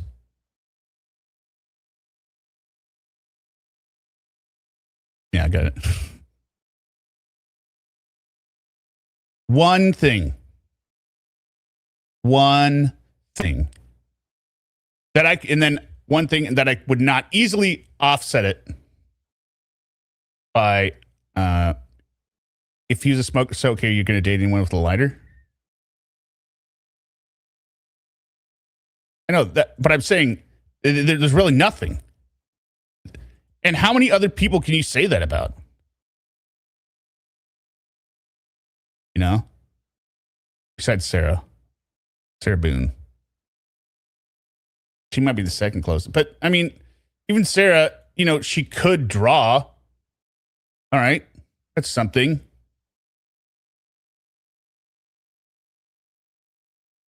Anyway.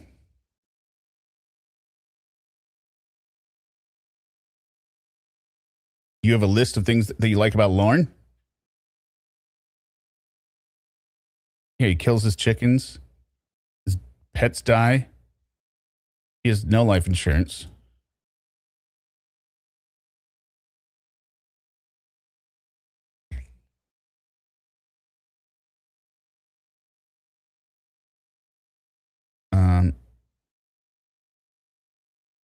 Yeah.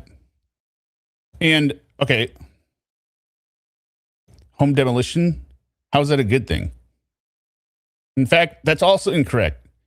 He was hired to tear down a house and he couldn't do it. Literally, his job was to tear down a house and he could not do it. Oh. You have a list of people who put the same, well,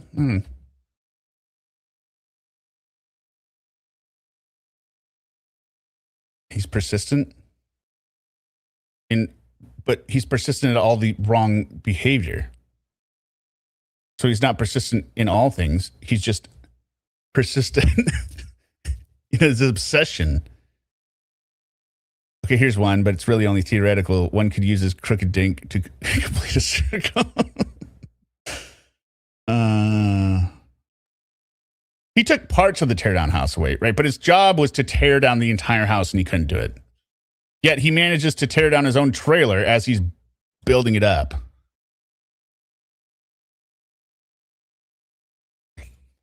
Rob Sop, best reason, or reasons to date Lorne is like best recipes for cooking dog shit. You're setting us up to fail. Yeah. No, that's not, he's confident in himself. That's not good either because he's so confident he refuses to change anything about himself.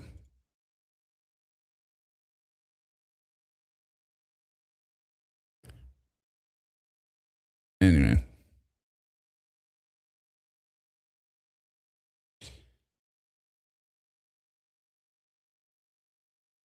And you could even do this thought experiment, like I said before, remove the whole sting aspect and the whole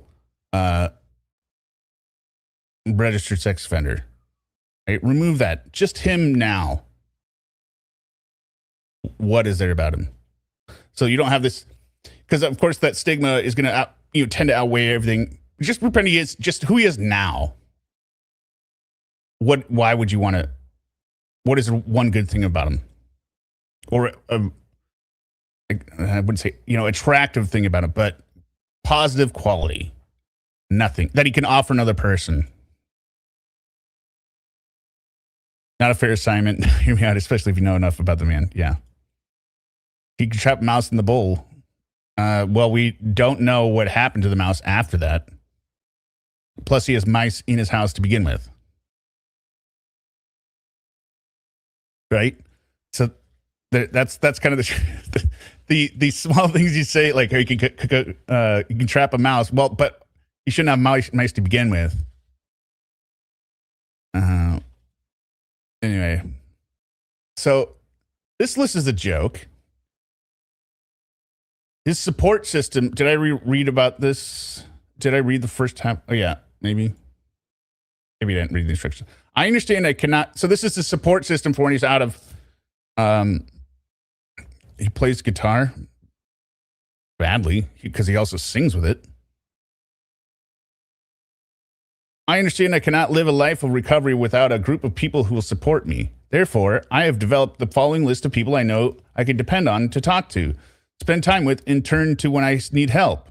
I understand that all support people have their limitations, that I must be responsible for myself first. Well, no, he doesn't view that.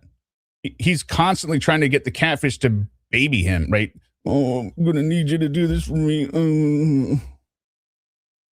I really need you to help me with this assignment. I understand that others have responsibilities to both themselves and others that come before me. And he doesn't understand that. He does not understand anyone putting their own needs before him. Support people are divided into 3 levels. 1, a person who is available 24 hours a day, 7 days a week, and has read my CRPP plan.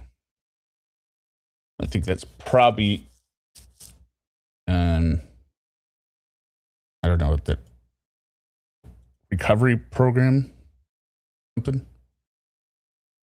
Level 2, a person who could be available to me, but with limitations such as after work or during business hours, etc., and has read my CRP plan.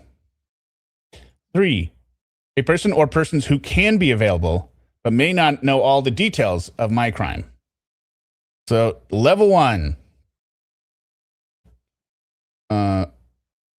Tony Fama. 2, Linda Armstrong, his mother. But we already know this is a lie because he lies to his mom all the time. So that's not somebody that's good because he's going to lie to her. You need somebody that's going to hold you accountable. Tony doesn't hold you accountable. He lets you drink at his house. And he'll tease you about the crime by yelling like, "Get down." Sheriff's office, down! Get down! And then number 3, Wendy Randall, Tony's girlfriend. He hates Wendy. He absolutely hates Wendy and is so disrespectful to her. Why is she a level 1 available? She's not going to help you, Lorne.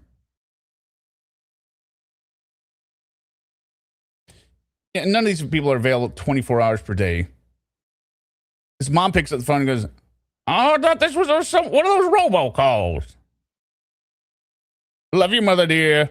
Yeah, bye. You just gotta stop being stupid." All right, level 2. I don't know. Oh, let's see. I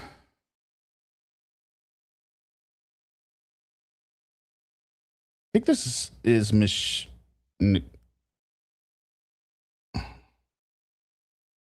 I don't think this is Nikki necessarily. Maybe. But they're only together for like a week before he got a restraining order. Is this Michelle? I don't know. Is this one of his counselors or something? I don't know. I cannot tell.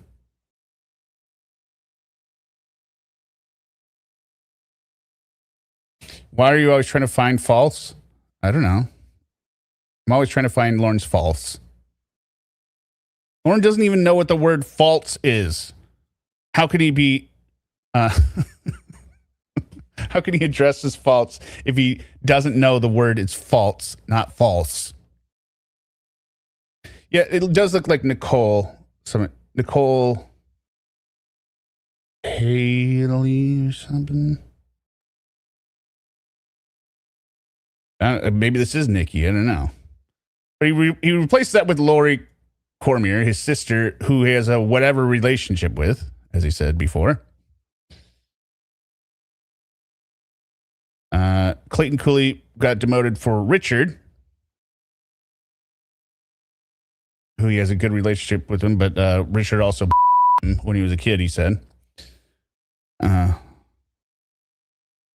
Lorne misspelled Fama. Clayton Cooley, is this Uncle Clayt? And then Sharon Laney, Aunt Sharon. Aunt Sharon is at the bottom. Aunt Sharon should be number 1. He should be honest with her about his recovery plan because Aunt Sharon basically runs his entire financial life. Aunt Sharon is the only one that actually keeps something in line, and then his mom is the person he steals all the money from, but he doesn't want to talk to either of them about his recovery plan. Yeah, if she gets a personal protection order against you, they're off the list. Nikki, you're no longer on the list. All right. Identifying motivators, disinhibitors, and core beliefs. I don't think that's how you spell disinhibitors, but maybe it is. There is a spelling error on one of these pages. What was it? In the title, like the workbook.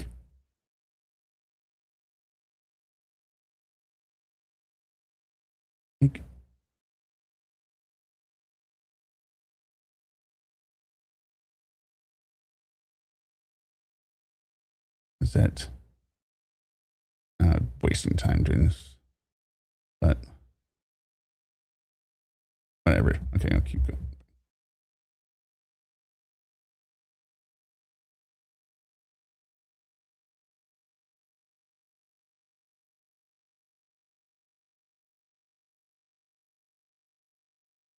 Discuss these terms with your therapist.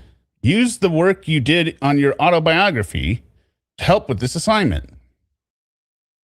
1. What were the motivators or life situations that led to you offending? Okay, we know what this is going to be. Is going to follow it. I had been used.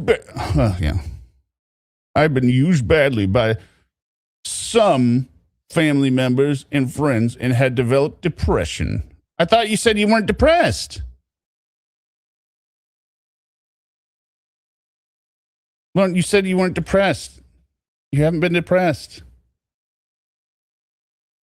I would have, if I was Lorne, I would have put, well, I stole 5 figures, $30,000, gave it away, didn't have any money left, had to abandon everything I quote unquote had, yet I still didn't have any money somehow when I went to Nashville to become. So my motivations were delusion, sexual attraction to children. Those would be the motivators, right? Life situation was running away from your problems, refusing to take responsibility. Remember, if Lorne had just taken lack of impulse control, yep, Rocky. If Lorne had taken responsibility for the whole Betty situation and agreed, yeah, I gotta pay you back. I gotta work. I gotta get a job. And not gone to Nashville for some dream of becoming a country music singer for his own dream, right? He wanted to follow his own dreams. He didn't care about the destruction he left behind. He never would have gone on TCAP. Now, would he have never been arrested? Probably not. Probably would have gotten into it still, but definitely would have been on NBC. What were the thoughts and behaviors you used the day of your offense that acted as disinhibitors and made it easier for you to act out? All right. Thinking that someone cared about me and not my wallet and made me feel like I was important. Lorne, you can no longer say my wallet. You didn't even know if you had enough gas to get there. You had $20. You were coasting on fumes. You had nothing. You weren't even employed. You had no money. You were even behind on your bills in Nashville. You hadn't paid the internet. You were eating bologna sandwiches.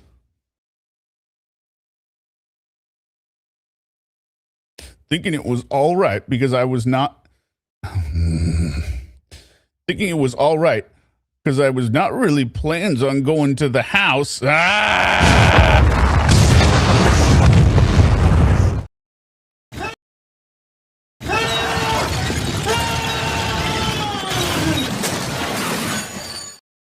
Never even meant to do it. I knew I wouldn't want to go. Then when I went to the house, I did not plan on doing anything with the quote girl. Really, Lorne? Not really. I never really was going to do anything. I haven't had a kiss yet. How about a kiss? Did you bring condoms? Yes, I did. Hi, sir. Not a whole lot. I mean, Lorne, you described everything you were going to do down to like the itinerary of what you're going to do when you got back. Hey, girl. Lorne, it exists. You're not going to pull one over. The more you lie in here, the longer you're being in treatment class. It's not like the therapist can't validate this. When Stacy said it was crazy that that he had been in RSO class for 10 years. Yeah. 10 years at that point. Now it's 14 years. It's getting hot. How come? Oh, yeah, feel it on my butt. That's my butt. List as many motivators and disinhibitors as possible that led to your offending or could lead to your future offenses. Okay, so how would I answer this? Motivators would be thinking about children, fantasizing about the girls from high school. Yeah. He's never going to do anything with the girl, but is chasing Casey any chance he gets. Yeah, right, Lorne. Disinhibitors probably don't drink because you're drunk a lot on there. Don't go on the internet and social media at all. But he thinks doing things for people that involve money, like a job, that's why it doesn't work, because it involves people paying him for work that's being done. Doing too many favors for people. You don't do any favors anymore. Telling anyone underage my problems. Okay, that's a decent one. You shouldn't do that. I don't know why it's causes you to then, want to do them. Why does describing your problems to underage children make you attracted to them? Talking to anyone underage on the internet. How about just not go on the internet, Lauren? What were the negative assumptions or core beliefs you developed throughout your life? I wasn't as special as my older siblings because what I had to say did not matter. Like nobody was listening when I spoke. But making others feel better was all that mattered, even if it meant sacrificing my own happiness. Bullshit. Lorne. I mean, he acts like he's this just selfless, ever-giving person. And he is really quite possibly the most selfish person I've ever seen, encountered. Yeah. Well, that's because you're an idiot.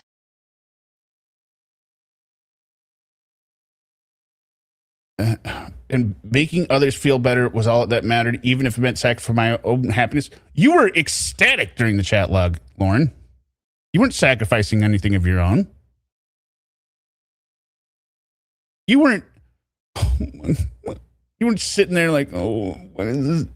Why does Kayla want to talk to me sexually again? I can't stand it, but it makes her happy, so we gotta do it. Lorne, you sacrificed nothing.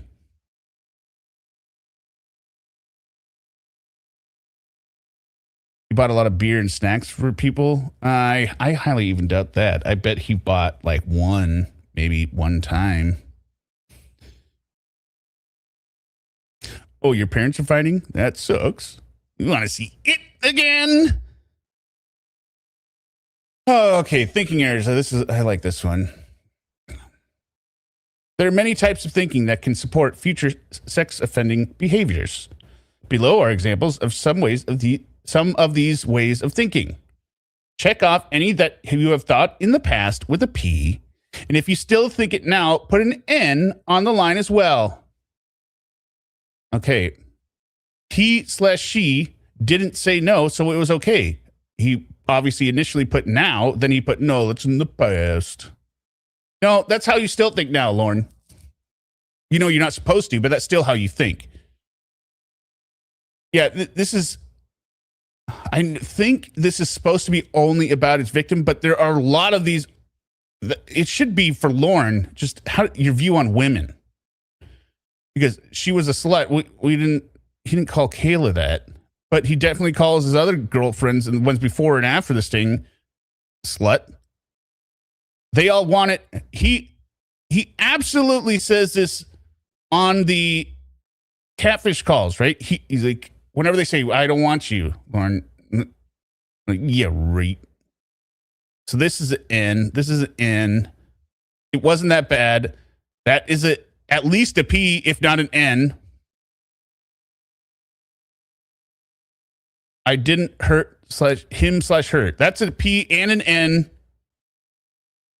It just happened. Yeah. Why is this not checked, Lorne? This is your excuse. You say, I knew you didn't want to go. I don't know how it happened. It just,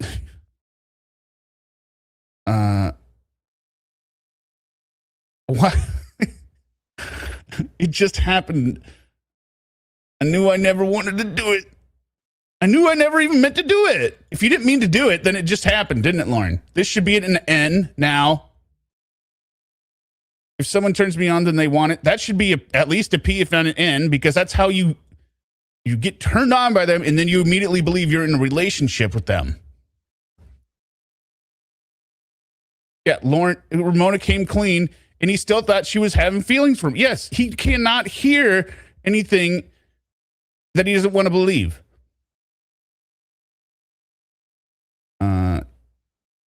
Yes. He complained about going to work because he couldn't be home talking to Kayla online. He was addicted to the chat rooms, like the phone calls, thinking the person only knows what he tells them. Yes. He/she was fine with this. P. I think it's still an N. It's okay. I was just playing around. I think that's a P for sure. And an N. Girls who dress sexy are asking for it. Now, he didn't explicitly say that, but he did say, sexy little thing in the pool. And he's always asking what they're wearing. No, he clears up, blown out of proportion. 1 second. Color panties and bra. So I would say P, at least, if not N. The drugs, alcohol had nothing to do with it. That should be 100% N.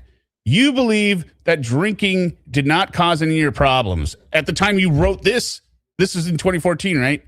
Maybe he might acknowledge that alcohol is bad today, but when he did this, he 100% didn't think drugs or alcohol played any part.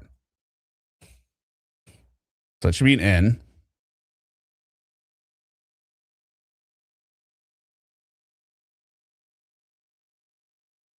Well, it's easy to dehumanize Lorne and find nothing redeeming about it. Yeah, I mean, that's the whole point. There's nothing redeeming about him.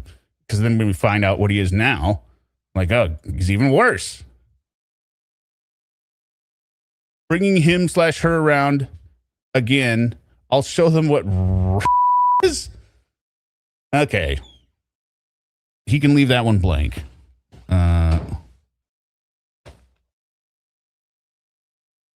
Well, we don't show his junk here. His junk is edited out of the entire pornography. It's edited.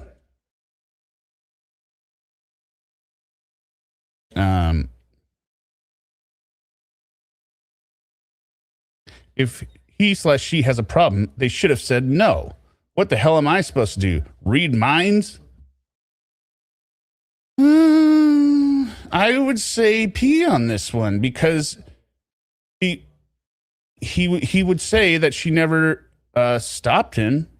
He would say, "Yo, I said I might go to jail," and they kept just talking to me. They wouldn't leave me alone. Right? He believes NBC wouldn't leave him alone or perverted justice. He believes that they kept luring him in, right? He/she liked it. Passed. You like it. He/she made me do it. Yeah, that's definitely a P, if not an N. You thought you were lured. I was teaching him / her about sex. How on God is this blank? How is this blank? You literally did this, Lorne. I only... sorry.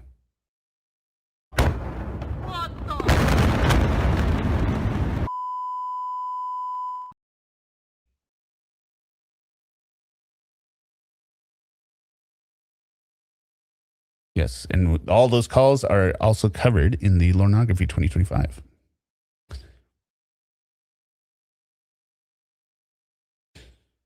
I only fondled him / her. It's blank. You know, he never did. So, okay.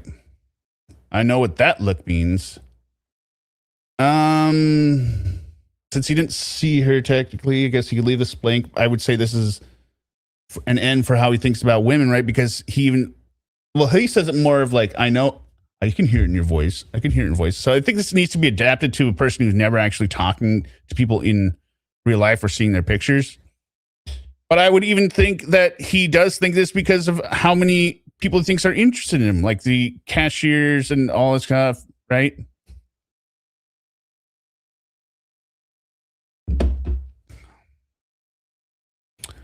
He / she didn't struggle, so they wanted it. It's blank. Well, that's an N because what does he accuse Winnie of? Right? When she's attacked, he accuses her not fighting hard enough, that she wanted it. So he absolutely thinks this. You can't really hurt anyone by this. I think he still thinks that. We're just talking. Like, number one, I was only talking. So how is that not a P up here, Lorne?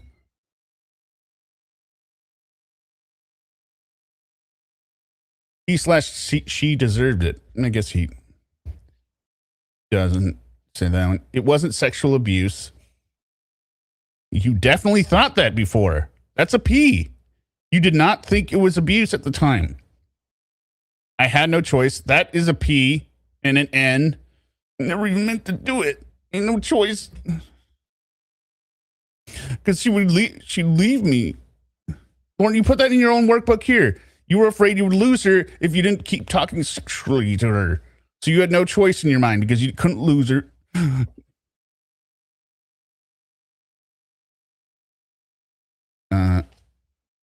Oh, you think that mark there? Yeah, and the same on if he / she had a problem, he could have said so. So he's about to write it, and then he stops. So, no. And the best one, well, this is all blown out of proportion. P, but he thinks N now. Yeah, this was all blown out of proportion because of the show.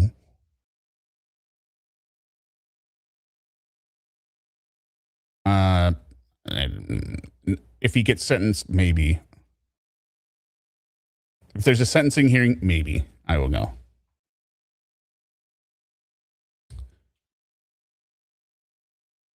List at least 3 other ways of thinking you have had, or still do have related. List at least 3 other ways of thinking that you have had, or still do have related to your victim that are not on the above list. I was only talking. Yeah, it's all fake. It's all a show. I never wanted anything to happen. You wanted everything to happen, Lorne. I never wanted to go there.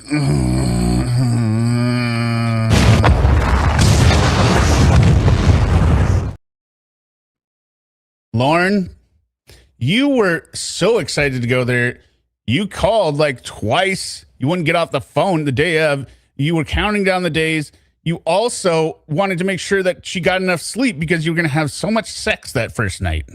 You were planning the outfits. Never wanted to go there. You brought condoms.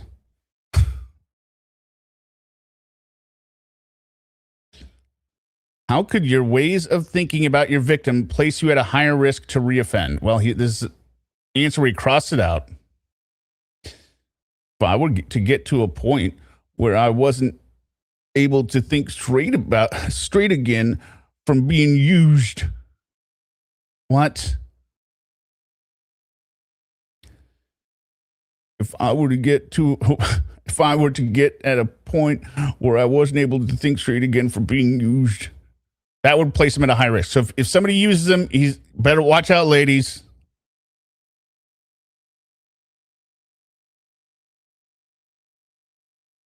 So now he put in thinking that talking in that manner would be okay, and then he put an arrow up to here. So he has no answer for this one.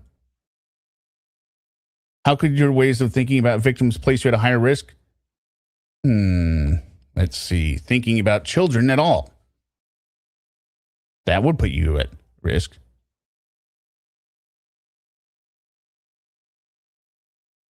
Plus, Lorne, you talk to girls that are not known by you to be above 18. They just look old enough to you. We hear that with the Walmart story. They're way too young for you, Lorne. You're in your 50s.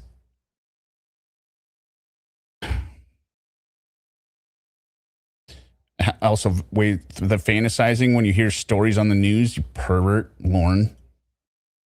When I just hear stories about kids being abused, and then I think about, and then he tries to pretend that that's not what he's thinking about. But the other funny thing was when, these different calls, when he talks about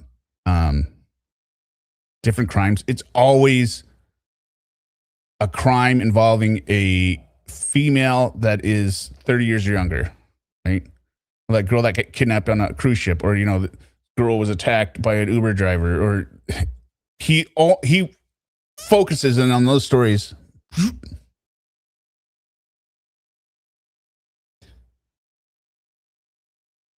What are some healthier ways of thinking you could use? To not let anyone use me, and to do what I can to help protect minors, and say no more often to people. What a bullshit. Lorne, nobody needs your help protecting minors. You are the problem. If you would kill yourself, that would probably help. That'd be one step in the positive direction. Nobody needs your help protecting minors. And not let anyone use me. Whatever.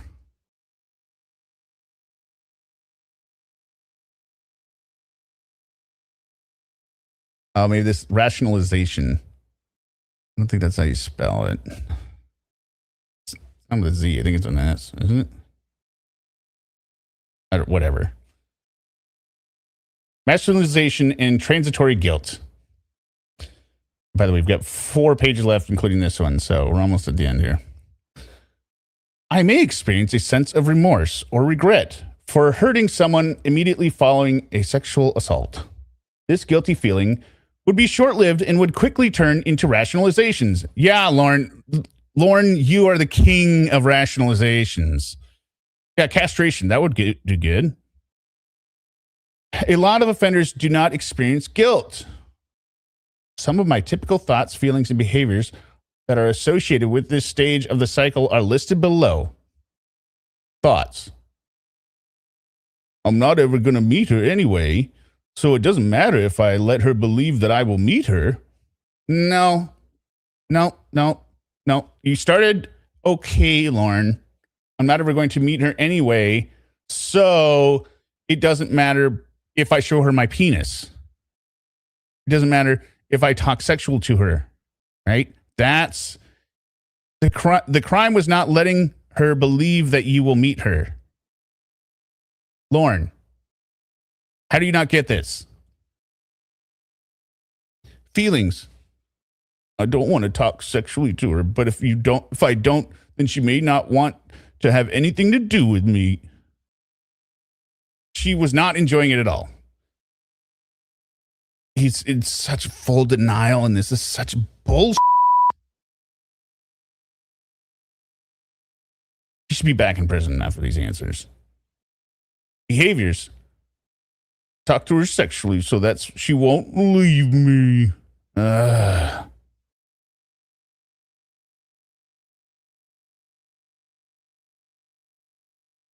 And more than sexually, Lorne, you were wanting to marry her. You told her to do all this stuff behind her parents' back. And the behavior would be more than talking, right? Because you went there, Lorne. Yeah, he really thinks they haven't read his chat log or don't have the ability to read his chat log.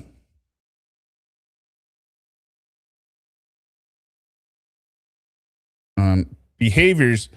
Lorne, everything you're doing on this workbook is the behavior. Denying what I did was wrong.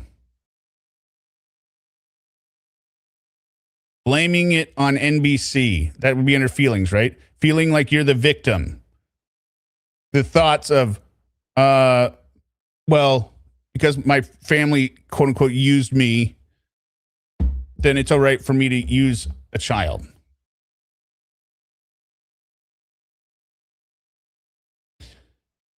The interventions that typically work well for me in this stage are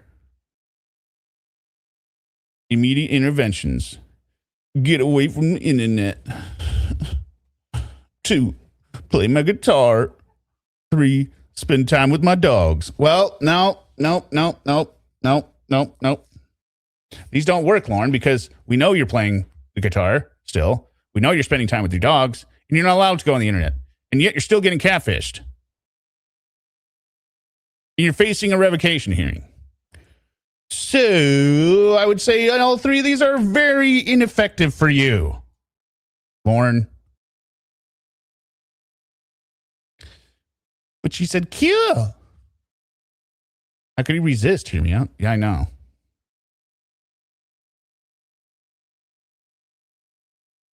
He wasn't even thinking about what's in the chat. Well, he's too stupid to remember it. Remember, all the blood was drained down to his penis, his small crooked penis. And he really just said the same thing over and over. And he believes women only want to talk sex, only way to keep them. Right. What would have given him that impression? Nothing. It's just his own thoughts fed back into his own brain. Long-term interventions, setting goals for lifestyle changes. Number 1, don't go in chat rooms. I thought your intermediate was get away from the internet. Doesn't that include chat rooms? 2, find a long-term relationship with somebody. 3, oh God. Continue practicing the word no.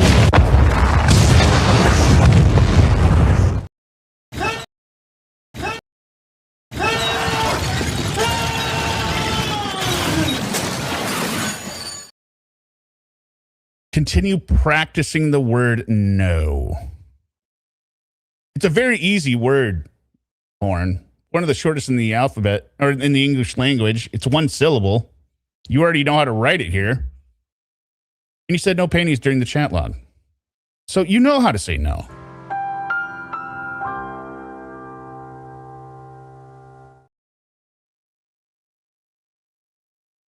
Fool. All right. Pattern interruption assignment. 1, are you offending now? If you are not, what is keeping you from offending? No, because I'm able to think straight again. What inappropriate fantasies are you having? None. Wrong. You are thinking about kids from high school is what you said in the same assignments. Wrong. You're fantasizing about them. Do you think you are cruising for victims or grooming anyone? No. I thought you were grooming your dog, your boss, your mom, your aunt, some friends.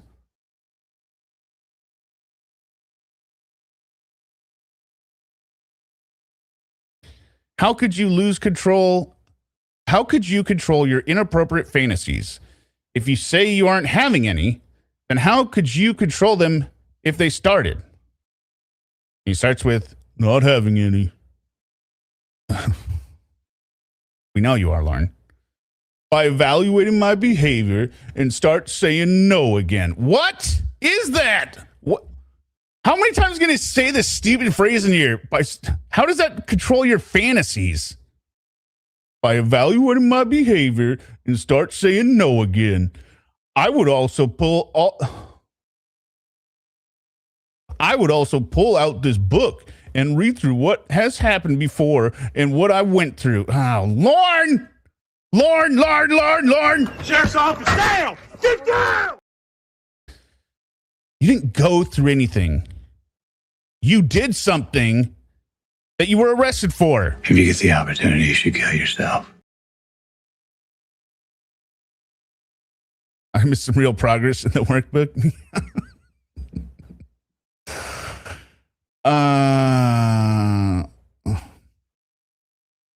Nothing. Again, could you put in more of a statement that lets everyone know that you think you're a victim, Lorne?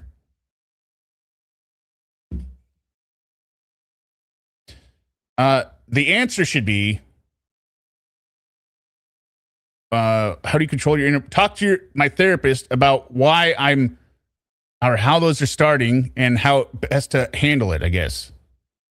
Right?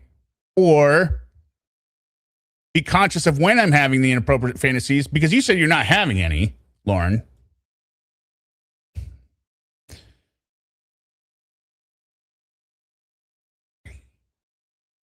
What would you do if you noticed you were cruising, collecting material for inappropriate fantasies, or grooming?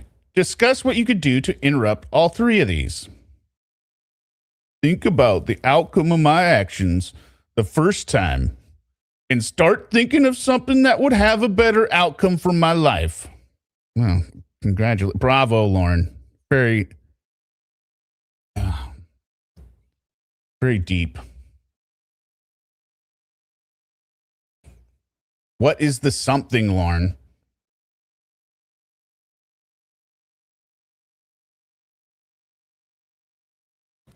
Yeah, you can put here, tell myself no.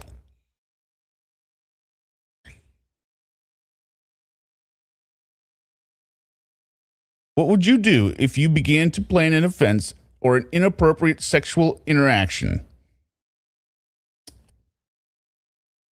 Well, we know he's planned all types of inappropriate sexual interactions.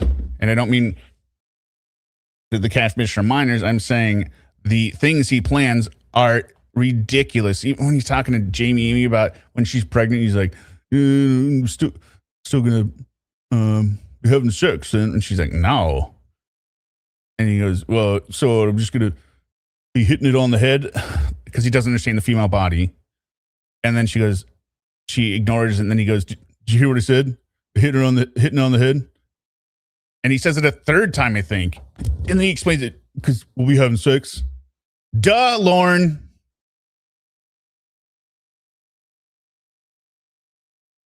Think about the outcome of my actions the first time. In other words, think of what he lost. Not about what he did wrong. Think about how it affected his life, the impact on his own life, not about his victim. Think of the feelings of family and friends and what it would do to anyone that would be, quote, the victim. All right, well, at least he included it there, but he included himself first. Friends and family, they're already mortified. They can't get any more embarrassed. And if you really thought about them, you wouldn't have gotten catfish for years after this. Taking care of dog, writing books, singing, and playing guitar. Moron. All right. Relapse prevention questions. Past. What things were happening for you, mentally, physically, emotionally, around you, before committing your offenses? I was being used by some family members and friends for money. Mentally, it drained me to the point where I could not think straight. Physically, it drained me because all my energy was into my mental and emotional state of mind. Emotionally, I was drained because I realized they were using me for my money, but I couldn't figure out how to say no. What are you doing? Yeah, we got it, Lorne.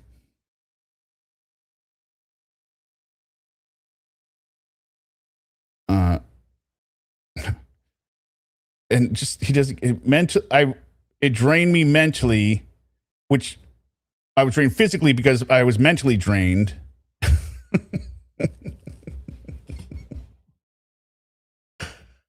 Lorne. So what things were happening for you?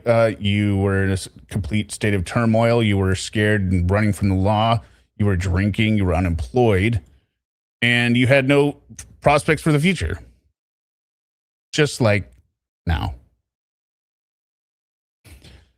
What choice did you make that led you to committing your offenses? Going on the internet to look for someone who might care about me instead of my money. Shut the up, Lorne. In the end, I was talking to what I believed was an underage girl about my problems and thinking she was old enough to understand. No, that's not. No. Choices you made was leaving the state and going to Nashville. Yes, also going online, not having the ability to have any friends, and talking to an underage girl at all, and then becoming Sexuall.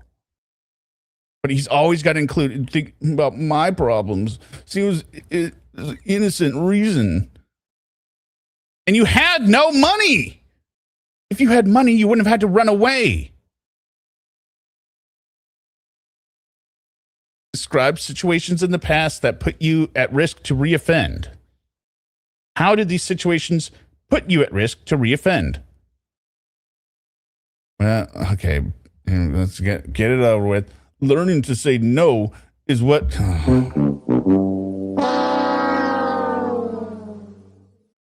Learning to say no is what... Okay. This technically is correct, but he's not thinking about what he needed to say no to. Learning to say no is what could have prevented me from offending. Every time one of my family members calls me to... Every time one of my family members came to me with one of their financial problems, I would be there to the rescue with no questions being asked. Then you're an idiot, Lorne.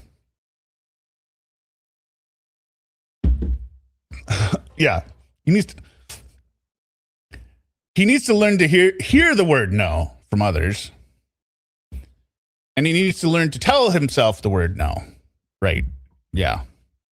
This guy's so yeah, Lorne, you finished the book, but it's all the same answer to every question that's wrong, and it's wrong. You're putting in excuses in the book.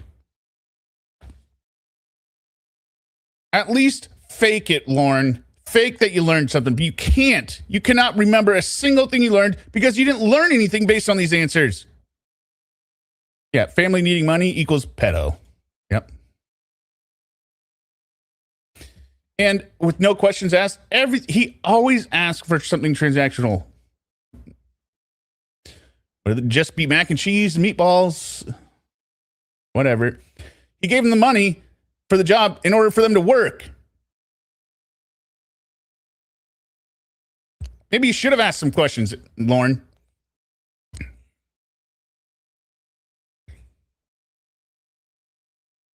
How did you try to stop yourself from reoffending? Why didn't it work?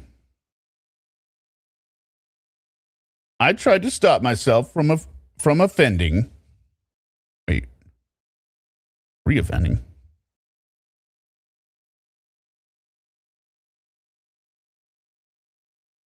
I don't quite understand this question because it's whatever.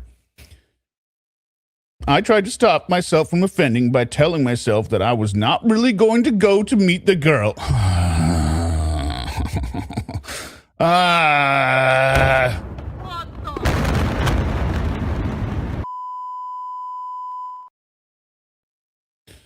So it didn't hurt to keep talking to her and showing her my penis. Well, that's because you're an idiot. Eventually, it didn't work because I felt bad that I told her I would meet her, but wasn't really going to go. Wasn't really going to. So to not hurt her feelings, I went to meet her. What are you doing? Hey, girl. Make sure you're outside. Make sure you have a backpack. Make sure you're ready to go when I get there.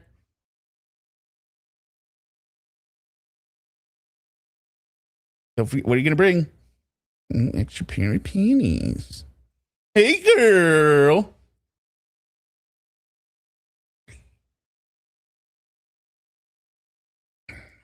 Relapse prevention questions future. What things would be a sign for you that you may be moving toward a potential offense? I would say waking up for Lorne, including physical feelings, thoughts, emotions, and things going on around you. Oh, well, here we go. Getting used by friends and family. Feeling like I don't matter. Thoughts of disgust, such as why... Thoughts of disgust, such as why they would only come see me for money and not for me alone. You still think that about them, so are you going to reoffend right now? You still think they're disgusting.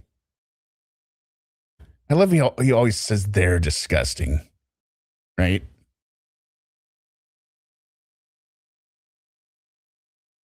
Feeling drained or...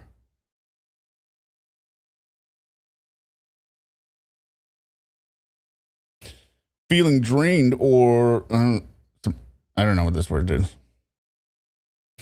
Breaking down and crying when I'm alone and thinking about being used. Like, you mean what you're doing right now, Lorne? That's all you think about is being used. So you're saying thinking about being used be a sign that you're moving towards a potential offense? This is all... You're describing what you're doing in this workbook, Lorne. Oh, my goodness. What do you still need to change in the way you think, your behavior, sexual thoughts, relationships, family, the way you deal with emotions? The way I want to be there for my family.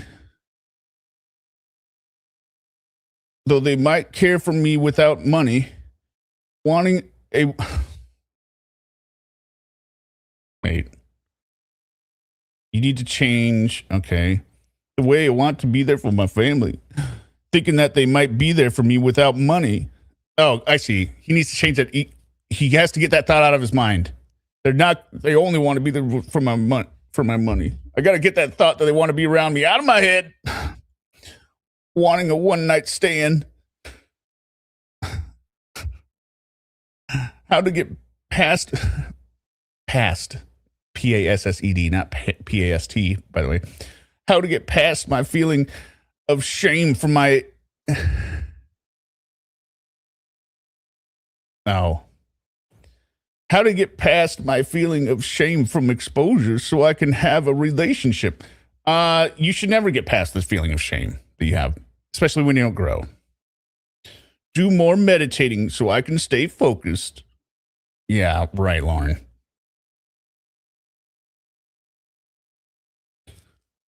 What situations would put you at risk to reoffend? Getting into a fragile state of mind and talking to female minors on the internet.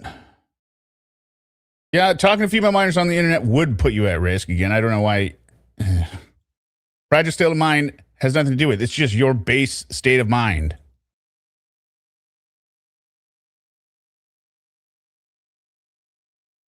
What can you do to stop yourself from reoffending?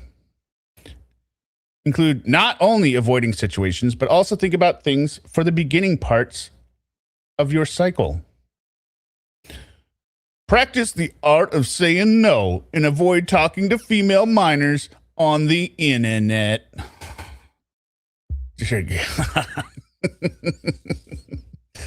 The Art of Saying No, is that a book? Instead of like The Art of the Deal, The Art of War. It's The Art of Saying No by Lorne Armstrong.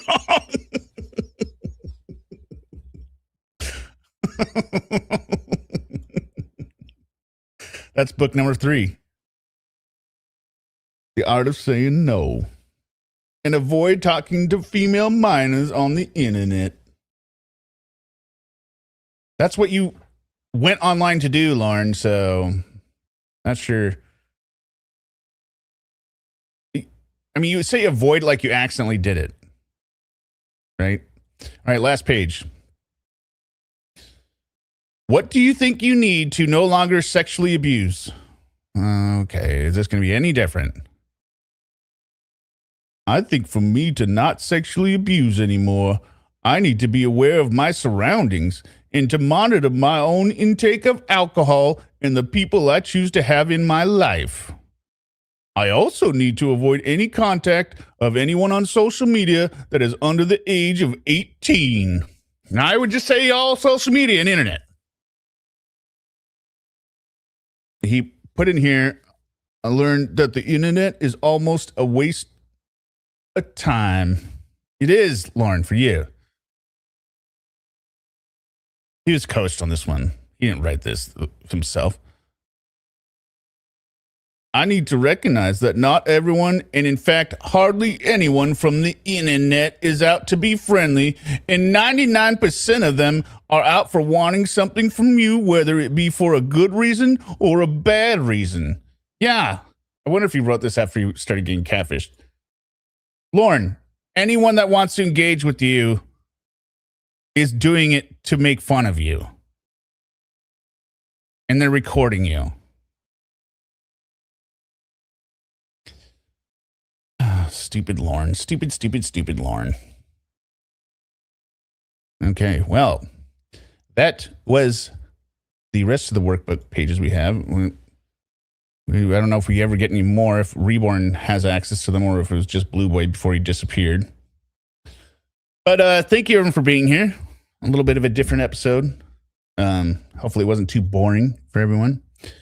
Remember to check out the Lornography 2025 or the Lorne playlists that are in there if you want to see more of this complete idiot. We made it to the end without no snoring. Yeah. I also think that spaghetti did not help the situation of falling asleep. It was so nice. What's next? We return back to the Casey calls. We're in the thick of it. We just finished 58. We're going to get to 59 through like 72 are all pretty good, I believe. Those are all ready to go. So we will kick those back up.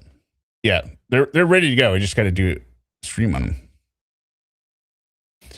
All right. Thank you everyone for being here. Remember to hit the like button if you haven't already. Everyone have a good rest of their Sunday and the rest of their weekend.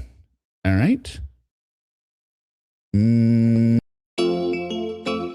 Yeah, Kayla Marie. Come on. You know you might, little baby girl, right?